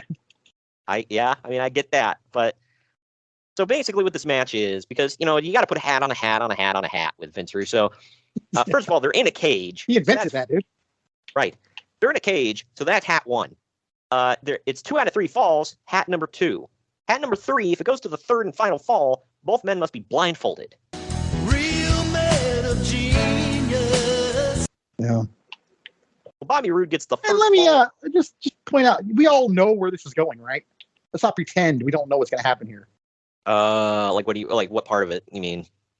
Like the finish of the match? Yeah. Oh, yeah. Of course. Well, we'll get to that here in a second. By the way, this isn't the first Canadian match or Team Canada involved match, whatever, that ends with like miscommunication due to somebody being blinded. Bro, Canadians got to get blinded, bro. I just now thought of that. I didn't realize until you said it either. Yeah. But Wow. Bobby gets the first fall. Wow, with it's just coming to me too. Wow, sorry. Yep. Gets a schoolboy with his feet on the ropes pretty damn quickly for the first fall. Dustin gets the second fall with a bulldog off the top rope. Finally, they have the black sacks tied over their head. Let's see your sacks, boys. But they get the black sacks put over their head.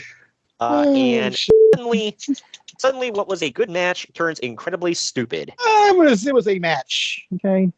Well, I thought it was a good match. I don't know. Apparently I was alone because Uncle Dave hated this crap too. But I don't know what the hell you were watching. I don't know. I thought Dustin Rhodes and Bobby Roode had good chemistry together. I thought Bobby Roode has good chemistry with everybody. To be fair, yeah, it's like he's just great. It's like this thing for Parks and Recreation where they tell Aziz Ansari's character, it's like, I thought you and so and so were good together. He's like, listen, I'm cute with everybody. He is. He's a cute little guy. Yeah, God. He's like Murph from Practical Jokers. Just can't help but love him. He got that Good face. God. Yeah. But either way, Bobby swings a clothesline and takes out the referee before Northern Scott. Lariat. Yeah. God, Before it's only a Northern Lariat if it's to the back, I thought. it is, and he has to be like running off the ropes too. Yeah, a lot of stipulations for that one. But this is before Scott D'Amore throws a chair inside of the cage, and then D'Amore unlocks the cage and gets in, which begs the question: he was just going to do that. Why did he throw the chair in first? Why didn't he just bring it in and hand it to him? But anyway, he walks Using past. logic here, Dick. Yeah, right. Well, because if he did that, we couldn't set this up. Because Bobby picks up the chair, and as D'Amore is walking past him, Roode swings the chair and blasts him in the back. He then drops the chair. Dustin picks it up, cracks Bobby in the head with the chair, and pins him for the trace. Uncle Dave gives... Canadian flag, by the way. Yeah, right. Which, by the way, in case you didn't know, they're Canadian because the flag's on a hockey stick. Oh, yeah. It couldn't be more Canadian if they dipped it in maple syrup and rode to the ring on a moose. But Oh, crap. I think you got them all. yeah, right. Uncle Dave gave this one a 1.25. I gave it 2.5 because until the blindfolds came out, I was digging this match. What say you? I gave it 1. I was getting tired. I still had to switch out at the end of the last match, honestly. So, Yeah, but don't about to put it down because something good's about to happen. So we're good. Yeah, well, Cassidy Riley runs out to the cage after the match, and I thought, why are you here? I don't remember what the hell is going on. Wasn't he supposed to be like Dustin's protege at this time or some crap? I feel like I remember Dustin having a couple of proteges. I don't know. I mean, it makes sense now. That seems to be a knowing that, with him. yeah, well, knowing that he runs the Nightmare Factory and everything, like it makes sense now. But He's no QT Marshall. So. oh yeah, which those idiots in WWE allowed the great what is it, Nick Camarado? Nick Camarado, yeah, they never know what they have. Yeah, because they're stupid and they let him get away. By the way, like you let him go, you kept Braun Breaker. Yeah, how dare they? Yeah, morons. Yeah, look at the great stuff they're doing with him right now in AEW. I mean, like he's won a match. Never. I think AEW Botches had a thing on his last match on TV before, like all this was like last June. Yeah, and we don't count Dark because nobody counts that. And he's never won a match. Just throwing that out there. So yeah, but no, they're idiots for letting him go. Clearly a diamond in the rough there. I love how I said they never know what they have. I'm like, yeah, never. They didn't know what they had with Cena back in the era Batista. They don't know what they have with Austin Theory now. They're idiots. Yeah. Yeah, well, man, they just let that Randy Orton slip through their fingers. Morons. God, man, this guy's already an idiot enough. Man, just hammers it home, lays it on more. Sorry. Yeah. Well, what was it? A Hard Rock Cafe or something like that? What was the place that like displayed a pair of QT's boots? I think it was the Planet Hollywood, right? Something like that. Yeah. Hollywood. Oh, we got a pair of QT Marshall's boots. Ooh. Who? I'll put that. Oh, yeah, we'll put that right next to the restroom. All right, where everybody can see it right before they go to take a dump. Like, man, I can't believe they actually did that and thought it was something. Right, you could have gotten Omega or the Young Bucks, okay? And you picked QT Marshall, really? Yeah, we'll put this right next to the ring jacket of Barry Horowitz, famous Jewish wrestler. All right, more famous than QT Marshall. that is a fact. Worked for about as many companies as QT Marshall, but hey, he was always on national TV, so good for him, man. Every Saturday morning, man, that was my go-to loser. Yeah, right. We now go back to where Shane Douglas is interviewing Christopher Daniels. Yeah, right. Elix Skipper comes up and basically asks Christopher Daniels who the hell he thinks he is before saying, quote, "The world is watching and the time is right," end quote. Wow. More liberal words, huh? The world's watching. Yeah, all 30,000 of them are watching. Well, the opening of WrestleMania 5, I think. The World Wrestling Federation, what the world is watching. Yeah, I mean, even then, I wouldn't say the world, but it's a lot more accurate than this. Yeah, right. Good God. But up next, we have Michael Shane before he was legally obligated to change his name with just Trinity. Yeah. First he was Michael Shane, then Michael, then Matt Bentley, then Maverick Matt, and then Martyr. Right. How do you know this history so well? Well, because, Greg, I am what you would call a Michael Shane scholar. Oh, you're the one, huh? Yeah, exactly. So you're a walking wrestling encyclopedia. I'm a walking Michael Shane / Matt Bentley. I never claimed to be one for TNA, to be fair. Well, yeah.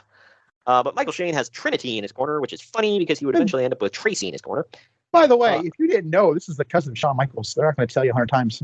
And he doesn't do a super kick or a flying elbow or anything like that. No. But anyway, he's taking on Sanjay Dutt, the aforementioned Sanjay Dutt, Chris Sabin, and Shocker. And I know what you're thinking. Who?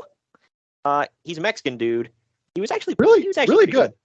Yeah, he was actually Didn't know who the hell he was. Right. I dug him. He was in TNA for a while, about a year or so. And he did some stuff down in Mexico. If anybody follows Lucha Libre, he lost a hair versus hair match, and apparently, and what hair he had right here too. Yeah, right. Apparently, he was. I don't frickin' know, but I guess he was supposed to be he was supposed to be handsome, which is why I don't know if you remember his tights or whatever would say like 1,000% guapo or whatever the hell. So apparently, for people that don't know, it means handsome. For all of our whites out there. But I'm white. I knew that. Right. But apparently that was his even MMA. El Guapo, Boston. Right. But I guess he was like supposed to be a super handsome dude, so all the ladies cried when he got his head shaved in Mexico. This is a thing that I know. There you go. Today's useless information brought to you by Troy. Exactly. Yeah, that I need a stinger for that, or like a public service announcement.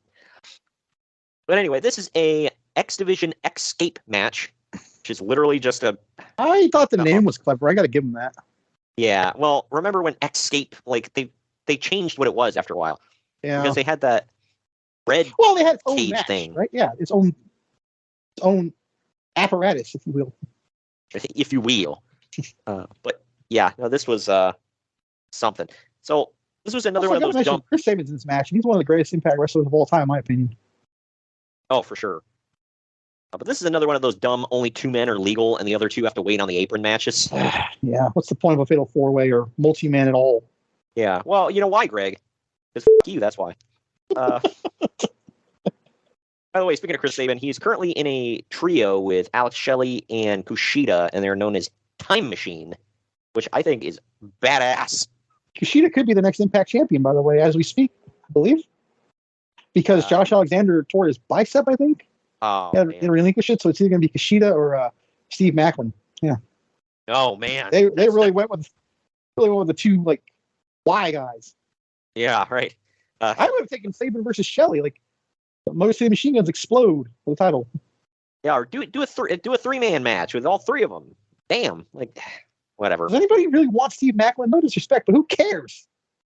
Bro, nobody cares, bro. You were in the Forgotten Sons and you were gone forever, bro. Well, at least Kushida's got the WWE and the New Japan experience, and he's got some name value. He's got the smell, bro. But does anybody remember Steve Macklin from doing anything? Well, Deonna Purrazzo remembers from doing him. Anyway. Can I say that? Oh, dude, she's ugly and disgusting, according to some people. Oh, yeah. These are real opinions, by the way. Because some people don't have eyes, I guess. But yeah, whatever. Oh, God. Morons. Same people that think Bailey's ugly, by the way. This is an elimination match, and idiots keep breaking up pins. Yeah, kind of like in the Royal Rumble, people stop eliminations. Yeah. Well, oh, God. Why? Because... Me, right? But either way. Reasons. Right. Shane hits a super kick on Sanjay. Shocker hits a super kick on Shane. Then hits a spinning elbow on Sanjay to pin him. Trinity tries climbing in the cage. Tracy Brooks runs out, climbs up, and tries to stop her, but Trinity kicks her down, and then moonsaults off the cage onto everyone. Tracy then runs into the cage to attack Trinity, and then gets thrown out of the cage again. So it's like, and she just keeps getting her ass kicked.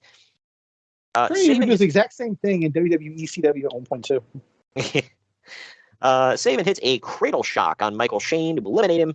It's down to Sabin and Shocker, and they have to escape to win. You guys see it's pin and elimination, or pin or submission until this. Then it's escape. I hate when TNA did this crap all the time, where the rules of a match change halfway through. No. TNA didn't do this. Who the hell are you saying specifically? Russo? Yeah, I was just listening to a. There was a fan question someone gave to Cornette, and he said Russo's logic was always start from the beginning, and go backwards. That's how he came up with the King of the Mountain and that horrible reverse battle royal. Like this was a legit thought of his. Start from the beginning and go backwards. Yeah, or maybe start from the end, something like that. Yeah, that's what he said. Yeah, start from the end and work back to the beginning. Instead of yeah. Like he said this was a real thing. I believe it, but yeah. I mean, look at the crap he pulled out in WCW. It's like, well, yeah. I was thinking about, and this is nowhere near the same, but like it's there. Remember his hardcore rules? They all had to start in the back. Oh yeah, I remember that. They got a video game out of that too. Yeah, backstage brawl. Yeah, well, I think that game bombed. It did. I had it. Of course. But there was the San Francisco 49ers match. Oh, bro, they're gonna pull crap out of a box. Yeah. Lucky you. I had known all about that too until we reviewed it. Remember? That was one of those repressed memories, which I didn't think were even really a thing. Apparently, they are. Yeah, there you go. I don't believe in that. So if I went to something, I remember it. Like, nope. Yep. Repressed memories are real. Well, Dusty Rhodes was not much better at this kind of stuff. Like he would always come up with these grandiose. Here's what we're gonna do, baby. You're gonna do all this complicated crap, and then we're gonna have a screwed finish. And then like, shut the f up, Dusty. Like, no, like I know he's passed away. No disrespect to the dead or whatever, but like, damn, like just let it be, man. Have a match. No, Daddy, we gotta add a hat on a hat, baby. But anyway, getting to the end of this, a 10-gallon hat, a 20-gallon hat. God. It's like a Russian nesting doll of cowboy hats, baby. But both men end up climbing out of the cage. They start beating each other up, and then they both fall. But Shocker falls first and wins. The stupid rules and everyone acting like a complete idiot brought this down for me. Uncle Dave gave it 3.5. I gave it 2.5. What say you? Let me see. I'll give it 2. It was okay, but man, I started out liking it, and then I'm like, it's dragging, dude. It's just you had the interference from Trinity and Tracy. You had the stupid rule changes. You had morons breaking up pins for no reason. It just sucked, man. I'm like, why? I feel like I was a liar to the audience here when I said this was a great pay-per-view, but it's going to get better, I promise. Yeah, it gets better. I mean, the next match is even better than this. But the next match, high bar. Well, yeah, right. We see a video replay of how Chris Candido's foot got caught underneath of him while he took a bump and in the opening match, leading to his foot twisting and his leg breaking. Sad, man. Yeah, I know. Knowing a disc leads to death. Like, how, man? I know. And it doesn't make any sense. His foot, I get it. His boot, just like for anybody, like he tried to take a flat back bump, but like he kind of like slid his foot and it didn't go up. And when he came down, his foot didn't move, so he came down his ankle twisted and broke his leg. Yeah, it's gross. Yep, and it's sad that it's like, and that's the way somebody died, literally breaking a leg. But up next, though, we have Raven versus Jeff Hardy in a tables match inside of 6 sides of steel. Again, a hat on a hat. 14 minutes, 1 second. Raven comes to the ring in a straitjacket. Jeff Hardy brings chairs to the ring. So, hat on hat. Right. For anybody wondering, no, the straitjacket does not come into play. He just literally wears it to the ring, takes it off, and tosses it. But Raven gets busted open because, of course, Jeff lays Raven on a table and goes for a swanton bomb off the top of the cage, but Raven moves, and Jeff goes through the table. That was seen in a lot of highlight reels. Later, when Raven is down, Jeff tries climbing out, but Raven kicks the door open, and Jeff falls and gets crotched on the door. He ends up climbing back in after that. Raven sets 2 sets of stacked tables next to each other, so like 4 tables, but you know. And gee, I wonder what's going to happen. Who's going to go through those? I wonder. Raven's right. Up, so yeah, he's going to pull an abyss and he's going to pull an abyss and trip over his own dick. But either way, he and Jeff Hardy climb to the top rope. Jeff lays Raven on the tables and dives off the top of the cage with a double leg drop onto Raven through the tables for the win. Uncle Dave liked this more than I did. He gave it 3.25 stars. I gave it 2.5. I didn't think it was all that good watching it back. What say you? Oh, you and I completely split this entire show. I thought it was 3 as well. I thought it was really fun. It was fun. I don't know. It was weird. I don't know. And Weird's a good word for it. And Jeff, I feel like Jeff's whole career, like after he, like when he went to WWE or went to TNA after WWE, there for the longest time, they're like, how can we keep reminding people of TLC? It's like, well, that is what he's famous for at this point. Right. But it's like, really? Like, you can't do anything else? Like, all right. And then, he's got that chronic limp every freaking week. But up next, we have America's Most Wanted, Chris Harris and James Storm, defending the NWA World Tag Team Titles against Team Canada, Petey Williams and Eric Young, with Scott D'Amore and A1 in their corner. This goes 15 minutes and 10 seconds. I just got to say, when people talk about the greatest tag teams of all time, they always leave off America's Most Wanted. That's a crime. Yeah, they go straight to Beer Money, which, they were amazing. But, yeah, America's Most Wanted was fantastic, man. But yet again tonight, besides the titles, the entire crux of this feud was America, yeah. They're literally called America's Most Wanted. Yeah, right. It's America's Most Wanted versus Team Canada. Like, because we all remember that great America-Canada feud and that great war, right? Like, come on. Our early feud is like pot shots at each other, I think. Yeah, it's like, so many lives lost, so many beers not drank, whatever. Anyway, too many party fouls from beer being spilled. I feel like this is a good argument for the whole Raiders 49ers fans feud. Like, dude, we're not even the same damn division. We have no feud, really. It's just a regional thing. Literally the same thing. Like, well, you're up there and I'm down here, so For Raiders and 49ers, it's like, we had less crime this week than you did. Ha! Like, man. But anyway, well, I will say, and now I forgot you guys. I keep forgetting you guys moved to Vegas. So I was going to say, well, the 49ers had the undisputed better stadium, but not anymore. Not anymore. I think the Raiders took that one. I mean, the Niners stadium's not bad, but it's just like bland. Like nothing going on. Yeah. It looks like a glorified soccer stadium, or it would be a good baseball field. There's not a knock on it. Well, they did house a WrestleMania, Greg, so there is that. That's true. Although I'm really shocked. Yeah, I'm really shocked that WrestleMania has not went to Vegas yet. But we did get SummerSlam though in that arena. Yeah. But anyway, we definitely needed more A1 on this show, so thank God. I say when I have my steak. A1, Alex Del Roos? What's his name? Alistair Rouse, I believe. Alistair Rouse, that's it. Okay. I don't know why the hell I remember that. well, thank you. You're not the only one who used this information. Yeah, right. He was around for like a couple of years, and then as soon as Team Canada split up, he like disappeared, and he was gone forever, bro. Didn't he do Randy Orton's pose too? I think so. Yeah, I feel like I remember that. Like the O pose? Yeah, with his arms in the air. Yeah, I think so. But anyway, A1. A1 he had Harris. He had that $1 million body with that nickel talent. Yeah, right. He had such a bland, like he never showed any expression. He was just kind of there. He wasn't a bad wrestler, but he was unimpressive. Like, Looks like somebody Vince McMahon would have hired and fizzled out on when he saw him wrestle. Yeah, right. Can you talk? Hot damn, pal. Oh, God, he's Canadian. Ugh. But,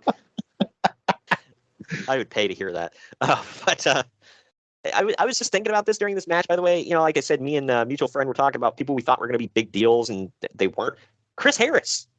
I thought he was going to be like a huge superstar, and knock his brains out. Yeah, right. Well, first, when he was actually being pushed as a main event talent in TNA, he quits, goes to WWE, which you could say was a decent move, but he gets horribly out of shape, and then pops up in WWECW and makes 2 appearances, 3 maybe. Yeah, but he had that one appearance where he stood on the ramp with his hands on his hips. That was epic. Exactly. Stood on the ramp with his hands on his hips. He had another segment where he told he wrestled Matt Hardy and that other guy. Yeah, he told Armando Estrada in that one segment he was going to knock his brains out, and then he had that one match. But anyway, A1 keeps Chris Harris outside of the cage while Williams and EY bust open James Storm inside of the cage. The Canadians use the American flag on James Storm as a weapon. After what takes forever, Chris Harris finally slingshots A1 into the ring post and climbs into the cage. A1 hands Petey the Canadian flag on a hockey stick, and he uses it as a weapon for a near fall. A1 then passes a bag of powder in, and Petey gets it, and he gets it kicked in his face. He's blinded, and he hits the Canadian Destroyer on Eric Young. Again, a blind Canadian here, costing them the match, because AMW then hits the death sentence on Williams to win. Uncle Dave gave this 3.5. I gave it 2.5, because most of the match was James Storm getting his crap kicked in. What say you? I gave it 2. It was all right. Yeah, I didn't suck. But did we do Final Resolution 2005? Don't know. Because they have a way better match at that event. Final Resolution 2005? We did 07. No, we did 2011 and 07. To be fair, that event though was also I think it was Bobby Roode and Eric Young, so of course it was better. Oh, right, yeah. I mean, I always loved Petey Williams. He was one of the guys that got me hooked on TNA because I thought he was great. EY was, he's always been really good. But I don't know, man. This match was just meh. As of this recording, where the hell is EY? I don't know. I thought he was heading back to WWE, wasn't he? I have no idea. I know he got killed off on Impact. Rumor had it that he was going to be that he was one of the guys people thought was going to be Uncle Howdy. Now that would make sense. Yeah, I'm like, now I think Bray's hurt now, so what's going on with that? Yeah, right. He's gone forever, bro. But anyway, after the match, James Storm and Chris Harris climb the cage, waving the American flag and holding up the NWA tag titles. Because, since you're queuing me up, because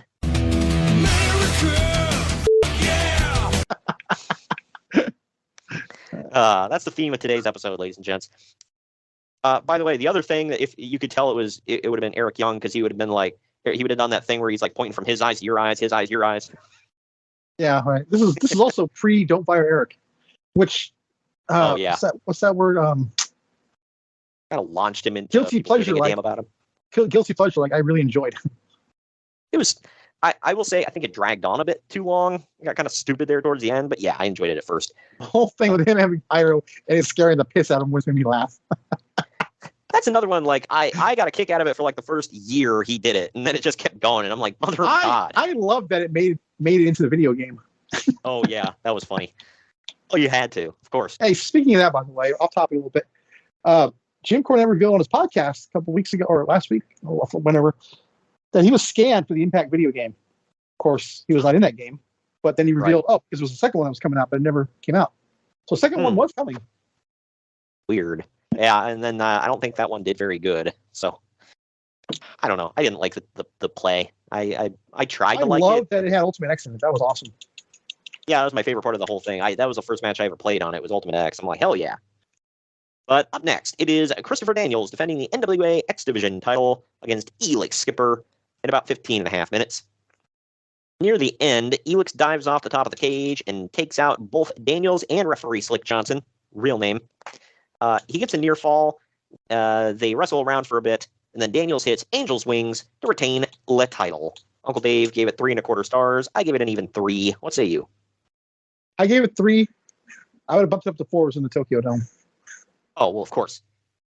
These two were great, though. Elix never really shined as like a top guy, whatever. But dude, I feel like if he was still wrestling today, he might be doing something in AEW. Oh yeah, for sure. He was really good, and he was a risk taker for sure. It was one of the most famous clips in wrestling history that you've seen a million times. Yeah, if anybody doesn't know, there was a match. It was Triple X versus AMW. Chris Harris is sitting on top of the cage, which, by the way, kudos to Chris for taking that damn bump. But Chris Harris is sitting on top of the cage at 6 sides of steel. Effing Elix Skipper walks the damn side of the cage and hits a Hurricane Rana to Chris Harris off the freaking cage wall. It's like, mother of God. To be real, if you're listening to this episode of the podcast, you've seen that moment before. Right. And if they would have pitched that to me, I would have been like, no. Like, add a couple more zeros to the end of that check and I'll consider it. But, man, this is TNA in its early days, so I'm going to assume Chris Harris wasn't, like, well the second ever pay-per-view, I believe. Yeah, I don't think we ever reviewed that, but we should get on it sometime. I don't know how the hell we haven't. Should put it on the docket in December. Yeah, we'll have to hop on that. It ends in a 0, by the way, so you sort of get you hard. It ends in, oh yeah. I think is it 2004 or 3? 2004 was their first pay-per-view ever. Yeah, okay, so 2004. Okay, never mind. I retract that. It's an Yeah. odd number. But we go backstage now where Dusty Rhodes claims that this is the most exciting pay-per-view in the history of the wrestling business. Well, I get that you got to sell your pay-per-view, but settle the hell down. to which I say, Right. yeah, like, what are you smoking, dude? But anyway, Dusty pulls another name out and says that It wasn't even legal in California yet, so there's no way in hell he got it in Texas. But Dusty pulls another name out and says that person will be the third man in Lethal Lockdown, giving his team the one-man advantage. Man. And that man is the Outlaw. People that don't know, that's Billy Gunn, a.k.a. Kip James, Kip Sop, whatever the F you want to call him. Mr. Ass. Oh, there. Cute Kip. There, I think I hit them all. I will say, getting into this, it is Lethal Lockdown. This is very different from any other Lethal Lockdown we'll see. First of all, there's no roof on it, so it's kind of like the last one we reviewed. But yeah, this was the first one ever, wasn't it? Yeah. Okay.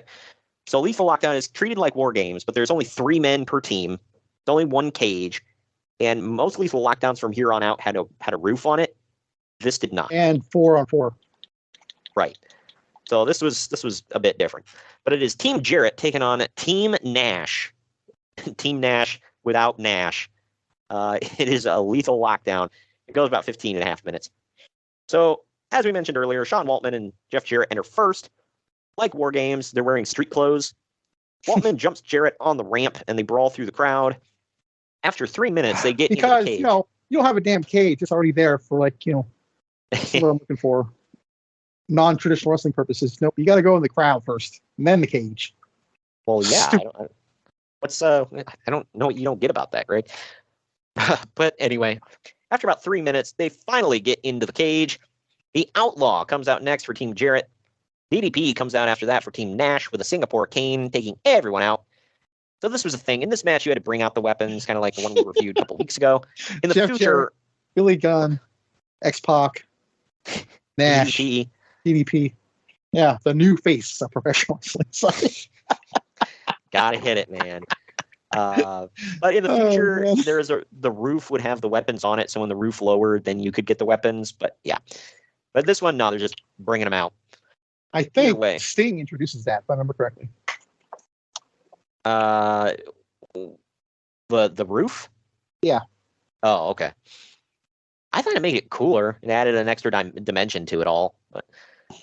But either way, finally, Monty Brown enters to fill out Team Jarrett. Monty Brown, by the way, is the only person you could say new face of anything. And he was also right. He was also in the New Blood not New Blood. What the hell? New Breed. Excuse me. In WWECW. Was he in Sports Entertainment Extreme? I don't think so. I could be wrong. I'm not sure. But when the timer hits 0 and Kevin Nash's replacement is set to enter, the 3 Alive Crew theme hits and BG James runs out to the surprise of no one. Because you got Billy Gunn on one side, so you got Road Dogg on the other side, man. But Jarrett meets him outside of the cage. Again, they brawl, and a cameraman gets knocked down. Once BG is inside the cage, BG and Outlaw hesitate to hit each other and decide not to fight. Monty hits a pounce on Waltman and then on BG, but DDP breaks up the pin. DDP hits a diamond cutter on Jeff Jarrett, but Outlaw breaks up that pin. Later on, Monty Brown hits a double pounce on DDP and BG James at the same time. That was pretty cool. In the end, Sean Waltman gets on Brown's shoulders, gets a victory roll, and pins Monty Brown to get the victory for Team Nash. Uncle Dave gave this a star. I gave it 3.5. I dug it. What say you? I gave it 3. I really liked it. Freaking Also, star. Something I didn't mention, by the way, because I was watching this back because I have it on DVD. And they do weird editing with the Outlaw's name. Like they kind of like, they don't blur out the announcer saying it, but they kind of like dub their voice over, but not with a real name. Like when they call him the Outlaw, they call him Au revoir. What the hell? It's like Au revoir. Orlaw? Something like that. That's his Au revoir or something. Wow. Yeah, it's weird. I watched it on their YouTube channel. You can see this entire event on the TNA or Impact Wrestling YouTube channel. And it's not edited on there. So it's weird that it would be changed on their DVD. I don't know. know. Yeah, but They want to get McDivited. Right. That was a thing for nobody that knows. They had to change his name after a while because WWE came a calling and said, you can't call him the Outlaw. So, yeah. Oh, yeah. I mean, how do they think they would get away with that?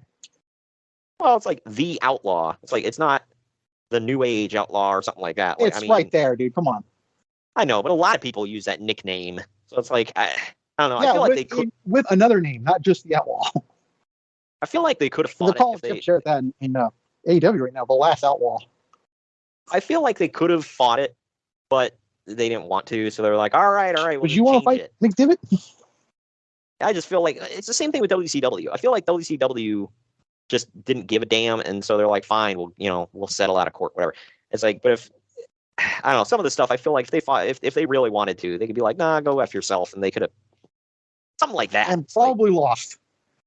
Something like the Outlaw. I don't know. I feel like there are sports teams with the name the Outlaws and stuff like that. I don't know. Well, it goes back to remember the Avalanche? They had to call them the Shark because it was too close to Earthquake. That one I still don't get. Like the Butcher, like it's a completely different like vocation. It's like a butcher and a barber are not the same things. I don't know. Because they're study copyright laws. That one is effing stupid. I just feel like WCW was like so hesitant. They're like, okay, we don't want any trouble. Again, dude, super lawyer.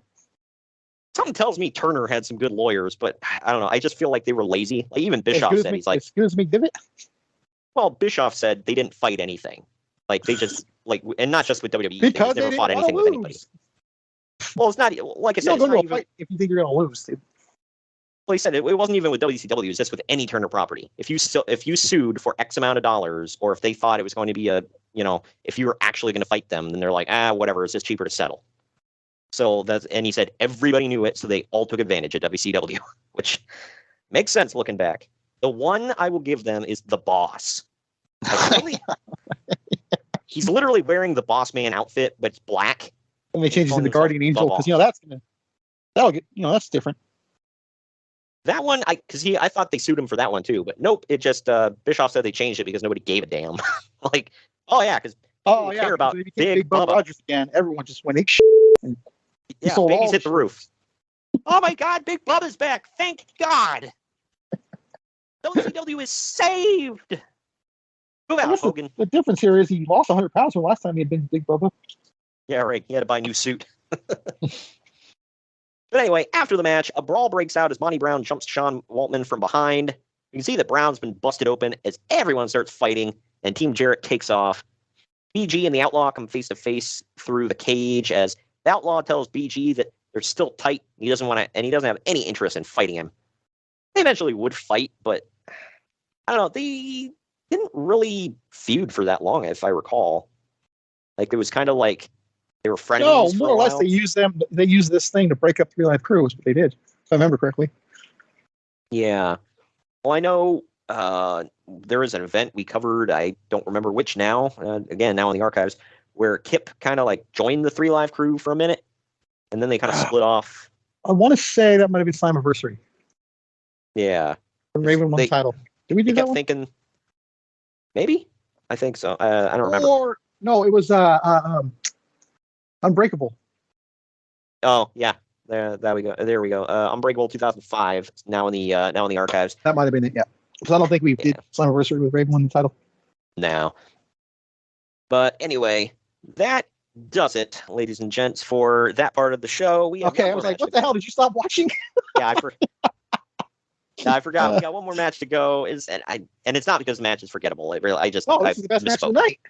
Yeah, right. And we're not being sarcastic. I swear to God, we're not. It's we have a tendency to be sarcastic a-holes, but this is not one of those times. But we will take our second to last break. On the other end of this, it's main event time. Right after this. Follow the Main Event Marks at Facebook.com/Main Event Marks Pod, on Twitter at Main Event _Marks, and on Instagram at Main Event _Marks and at Main Event Collector. What's up, everybody?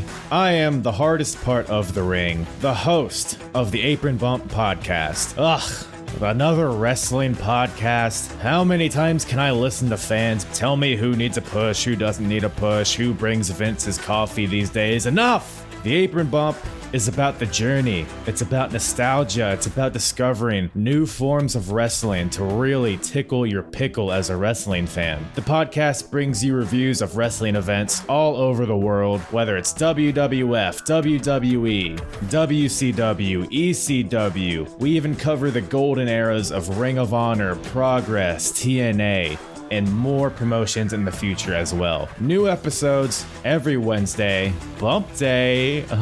Yeah? Go to apronbump.com or go to your favorite podcast platform or YouTube and subscribe today for the most diverse, fan-friendly wrestling podcast in the world. I'm Hard.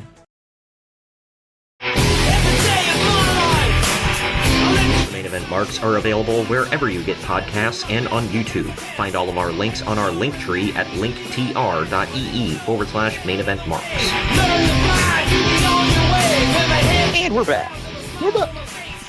Main event time here. It is AJ Styles versus Abyss in a 6 sides of steel match where the winner gets an NWA title shot at Hard Just Us. This goes almost 20 minutes. That sounds kinky. Hard Just Us. Oh yeah, that's the name of the porn parody. You ever hear that joke? It's like you know that. Well, you ever hear that joke? It's like if you can think of it, there's already been a porn parody. Not wrong. But anyway, when Abyss do me a little. God. I just Shady watched Ryan's episode, Privates. Oh yeah. We did not eat Meshuggah nuts. We did not watch Dr. Do Me a Little. I was told we would like... You're on the bill. Why does the name Meshuggah nuts sound like a Jewish snack? I don't know, but it sounds almost like a porn act too. Let's do some Meshuggah nuts. Good God. Yeah, well, we could both be right. It's a kosher sex act. But when Abyss is entering the match, AJ front flips through the open cage door onto Abyss. I all love around that. ringside. Yeah, I did too. This was a jump start. I was like, wow, okay. If they wouldn't have already done similar stuff multiple times in the night, especially in the last match, I think it would have been even better. But whatever. That's also the story of something later on in the match we'll get to. But they brawl around ringside and up through the crowd. Abyss slams the cage door into AJ's face and then punches him repeatedly to bust him open. He ends up wearing a crimson mask before long. I get the show is meant to be brutal, but there's way too much blood on this show.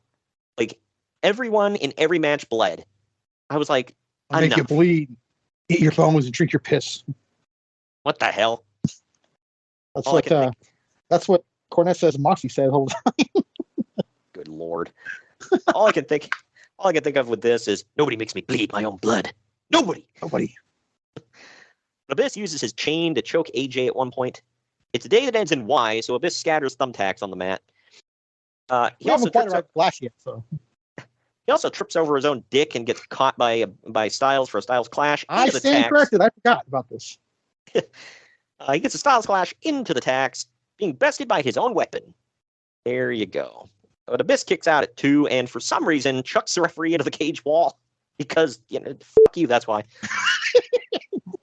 I was like, what was that for, dude? You made the screwed up or something? Yeah, it's like, did he say something about your mother? Like, good God, man.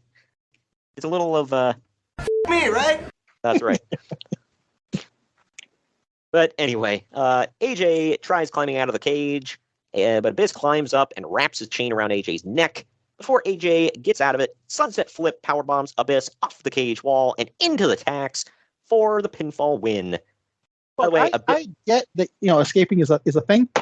It just seems so stupid to me because they started like outside of the cage and all that. Like now all of a sudden you want to get out, that you basically started outside. I was just like, yeah, like why? Do I need to none say of it this made any sense? None of this made any sense to me. But Abyss actually separated his shoulder in this match.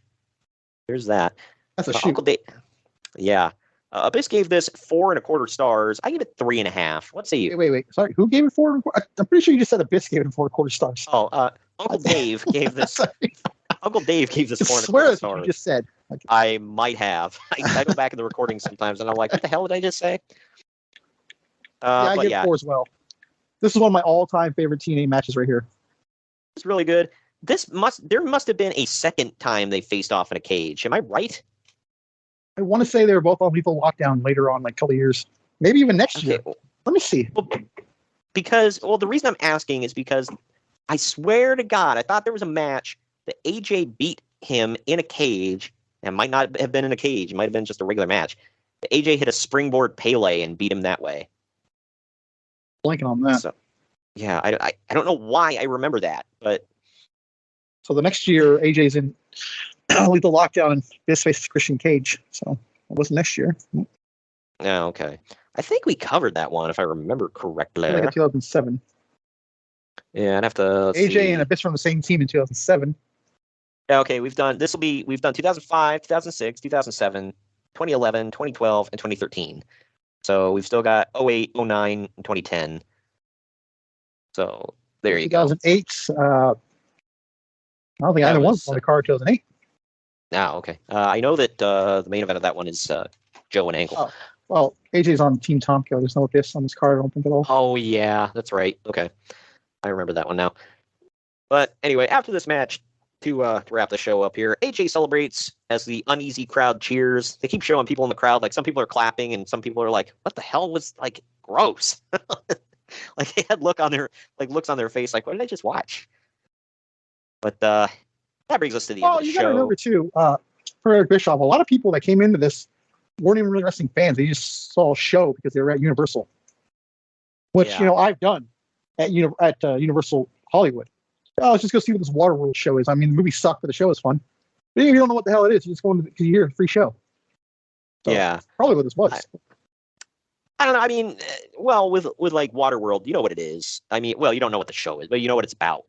Like and stuff like that. With this, I mean, they had to have said, "Oh, it's TNA wrestling." They kind of knew there was enough people in the crowd that were clearly fans, whatever.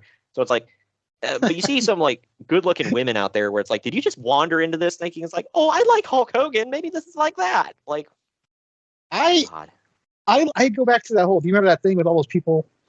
After the NBA game was over, I guess it rolled into Dynamite. People knew who Chris Jericho was, like, oh my God, he got it shaped, he's huge now, and all this, and they were talking crowd about it. I'm thinking there's a lot of fans that might have saw this and like, wow, you guys are old now. They used to see back in WWE back in the day. Maybe even WCW.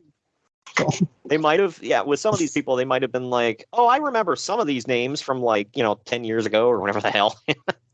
So, or they saw pictures or something. It's like, oh, I know some of these guys. Let's see here. You got the New Age Outlaws.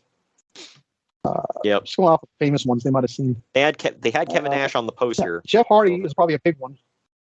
Yeah. Jeff Jarrett, Kevin Nash, might be able to throw Waltman and Diamond Dallas Page in there. Jeff Jarrett. Yep. Excuse me for that. Not a lot of. I love Raven, but I don't know how many people were like, "Oh, look, that's Raven." Like whatever. So I can't really throw him in there. But either way, this closes the show. On the other end of this break, I can't word today. We're going to get into the final ratings. Tell you what's coming up next week on the podcast. Follow the Main Event Marks at facebook.com/Main Event Marks Pod, on Twitter at Main Event _Marks, and on Instagram at Main Event _Marks and at Main Event Collector. Good morning, good afternoon, good evening, and good night. My name is Thomas, and what's your name? I'm Alan. Oh, yeah. We're brothers. That's right. Yeah. Same mother and father. Your room was... we shared the room. Shared a room? We shared the room. Thought I knew your face. Yeah, we go way back, mate. Yeah. We should do a podcast then. We have. We do a podcast? We do a podcast. What's it called? The Broadcast. Yeah, that was planned. Yeah, well. What do we do? Well, we cover all different things in the world of pop culture. We're talking about comic books, we're talking about professional wrestling, and we're talking about movies. Go back and watch classic retro wrestling events, the likes of WWE, WCW, and if you do like that, you can check us out on Apple iTunes, also on Podbean, Anchor, and on Podknife. Also check us out on Twitter at The Broadcast. That's BROKAST. I nearly stuffed up the ending. No, it's all right. Good on you. Yeah. Instagram also at The Broadcast Podcast. Yeah, but we don't spell it with a C. We spell it with a K. Salute, mate. Take it easy.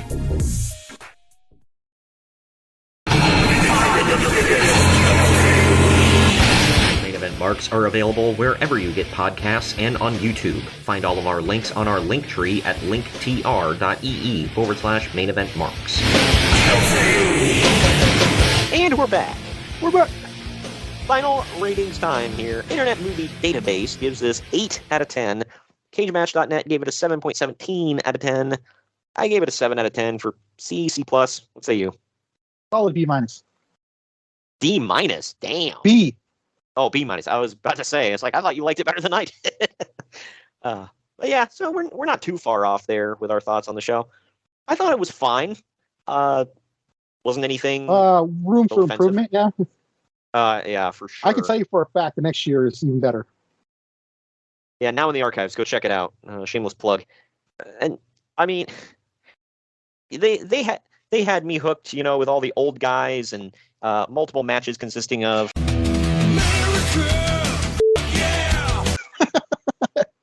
So there you go. I want to see something here. Hold on, I want to see something. I want to see if every match had a foreigner in it.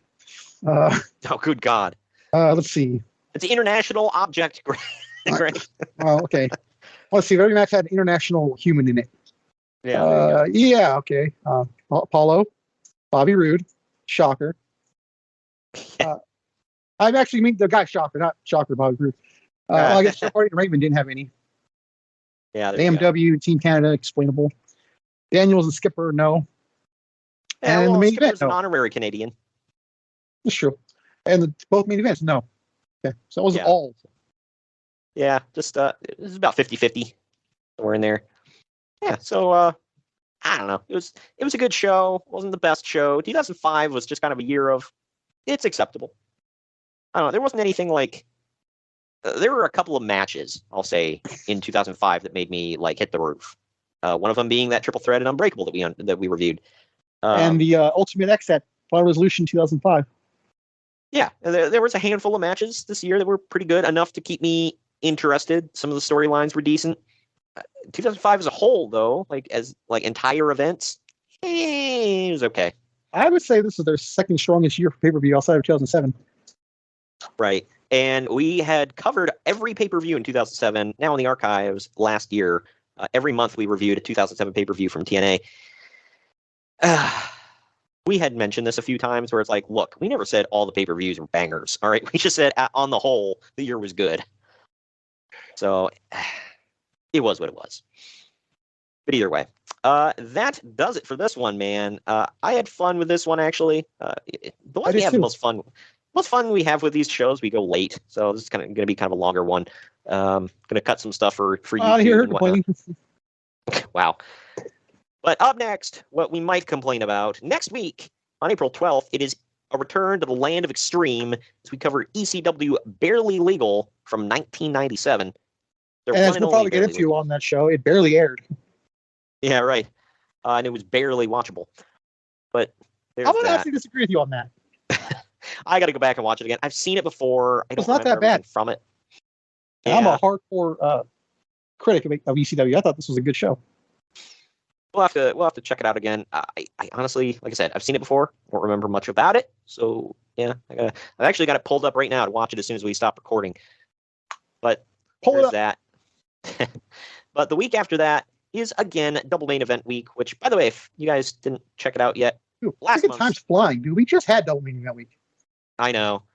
If you guys missed what the hell's going on with life? Yeah, it's just breezing by, man. But last month we put up our bonus show, freaking bonus. It was a WCW New Japan Pro Wrestling Japan Super Show, which was fun for the little show that was. That's why we did it. Right. It wasn't a banger. It had some good matches. But yeah, go check that one out. The news is pretty decent on there. You can check out the clips on YouTube as well from various things from the show. But double main event week coming up for April. We've got WCW Spring Stampede 1998 airing on April 19th. The two top matches on that one. You better have your taxes done. Yeah, exactly. But the four, I'll go with the four final matches on the show. You got Psychosis versus La Parka, Hollywood Hogan and Kevin Nash versus Roddy Piper and the Giant in a baseball bat on a pole match. And no, he's not there yet. Yeah. Diamond Dallas Page defending the U.S. title against Raven in a Raven's Diamond Rules Dallas match. white trash. And Sting defends the World Heavyweight title against Randy Savage with Elizabeth in his corner. So there you go. This event got some pretty crappy ratings, I'll say. 411 Mania gave it a 4.5 out of 10. So that's I'm not yikes. gonna write it off that easy. So Yeah, I mean, I go into this thinking I don't take anybody else's opinion in the of the show into consideration when I go into it. So I like WCW from around this time. So yeah, we got Jericho defending the Cruiserweight title against Prince Iaukea, who nobody has ever given a damn about ever. But except for Conrad Thompson. Oh God. But yeah, pretty sure that man like called him a dirty name or something. He hates his guts. He was like, he had go away heat with Conrad Thompson, man. But there's that. But like I said, the bonus show is that week. For the bonus show, we've got Thunder, WCW Thunder from the from the 26th of April 2000, where David Arquette wins the WCW World Heavyweight title. The big gold belt that was once held by names like Dusty Rhodes, Ric Flair, Rick Rude, now is on David Arquette. I think revisionist history, people think that he won this title on Nitro on pay-per-view. Nope, he won it on the secondary show, folks. Yep, that's where this company don't was. Don't quote me to this, but it might have been in the can as well. Which I find even more fun. They couldn't even be live for shock value. Correct me if I'm wrong. Doesn't Bischoff defend this crap? I've never heard him defend it, nor have I ever heard him not defend it. So I can't remember if he defended this. I know he defended the Jay Lethal thing, or not Jay Lethal, God, a Jay Leno thing. Completely different people. He defended the Jay Leno match. This I can't remember. I know Russo defends it because he said it was just to promote the movie. Yeah, like, dude, you can have him in a match, whatever, without putting the world title on him. We'll get more into it on the show, but I remember now Bischoff did kind of defend it because his logic was, he had pinned the champion, he pinned me, which is true. And? So, I'm just saying, that's dang. what he said. Anyway, we'll get into that more in a few weeks. And not his words, but I think what it is it's a technicality that he became champion.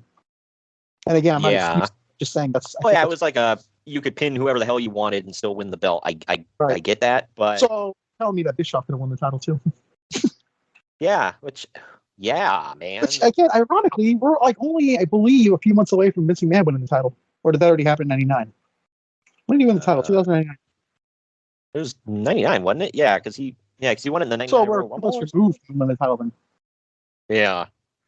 Still, I'd rather have Vince McMahon win the title of his own company rather than David Arquette come in off the set of Scream and God.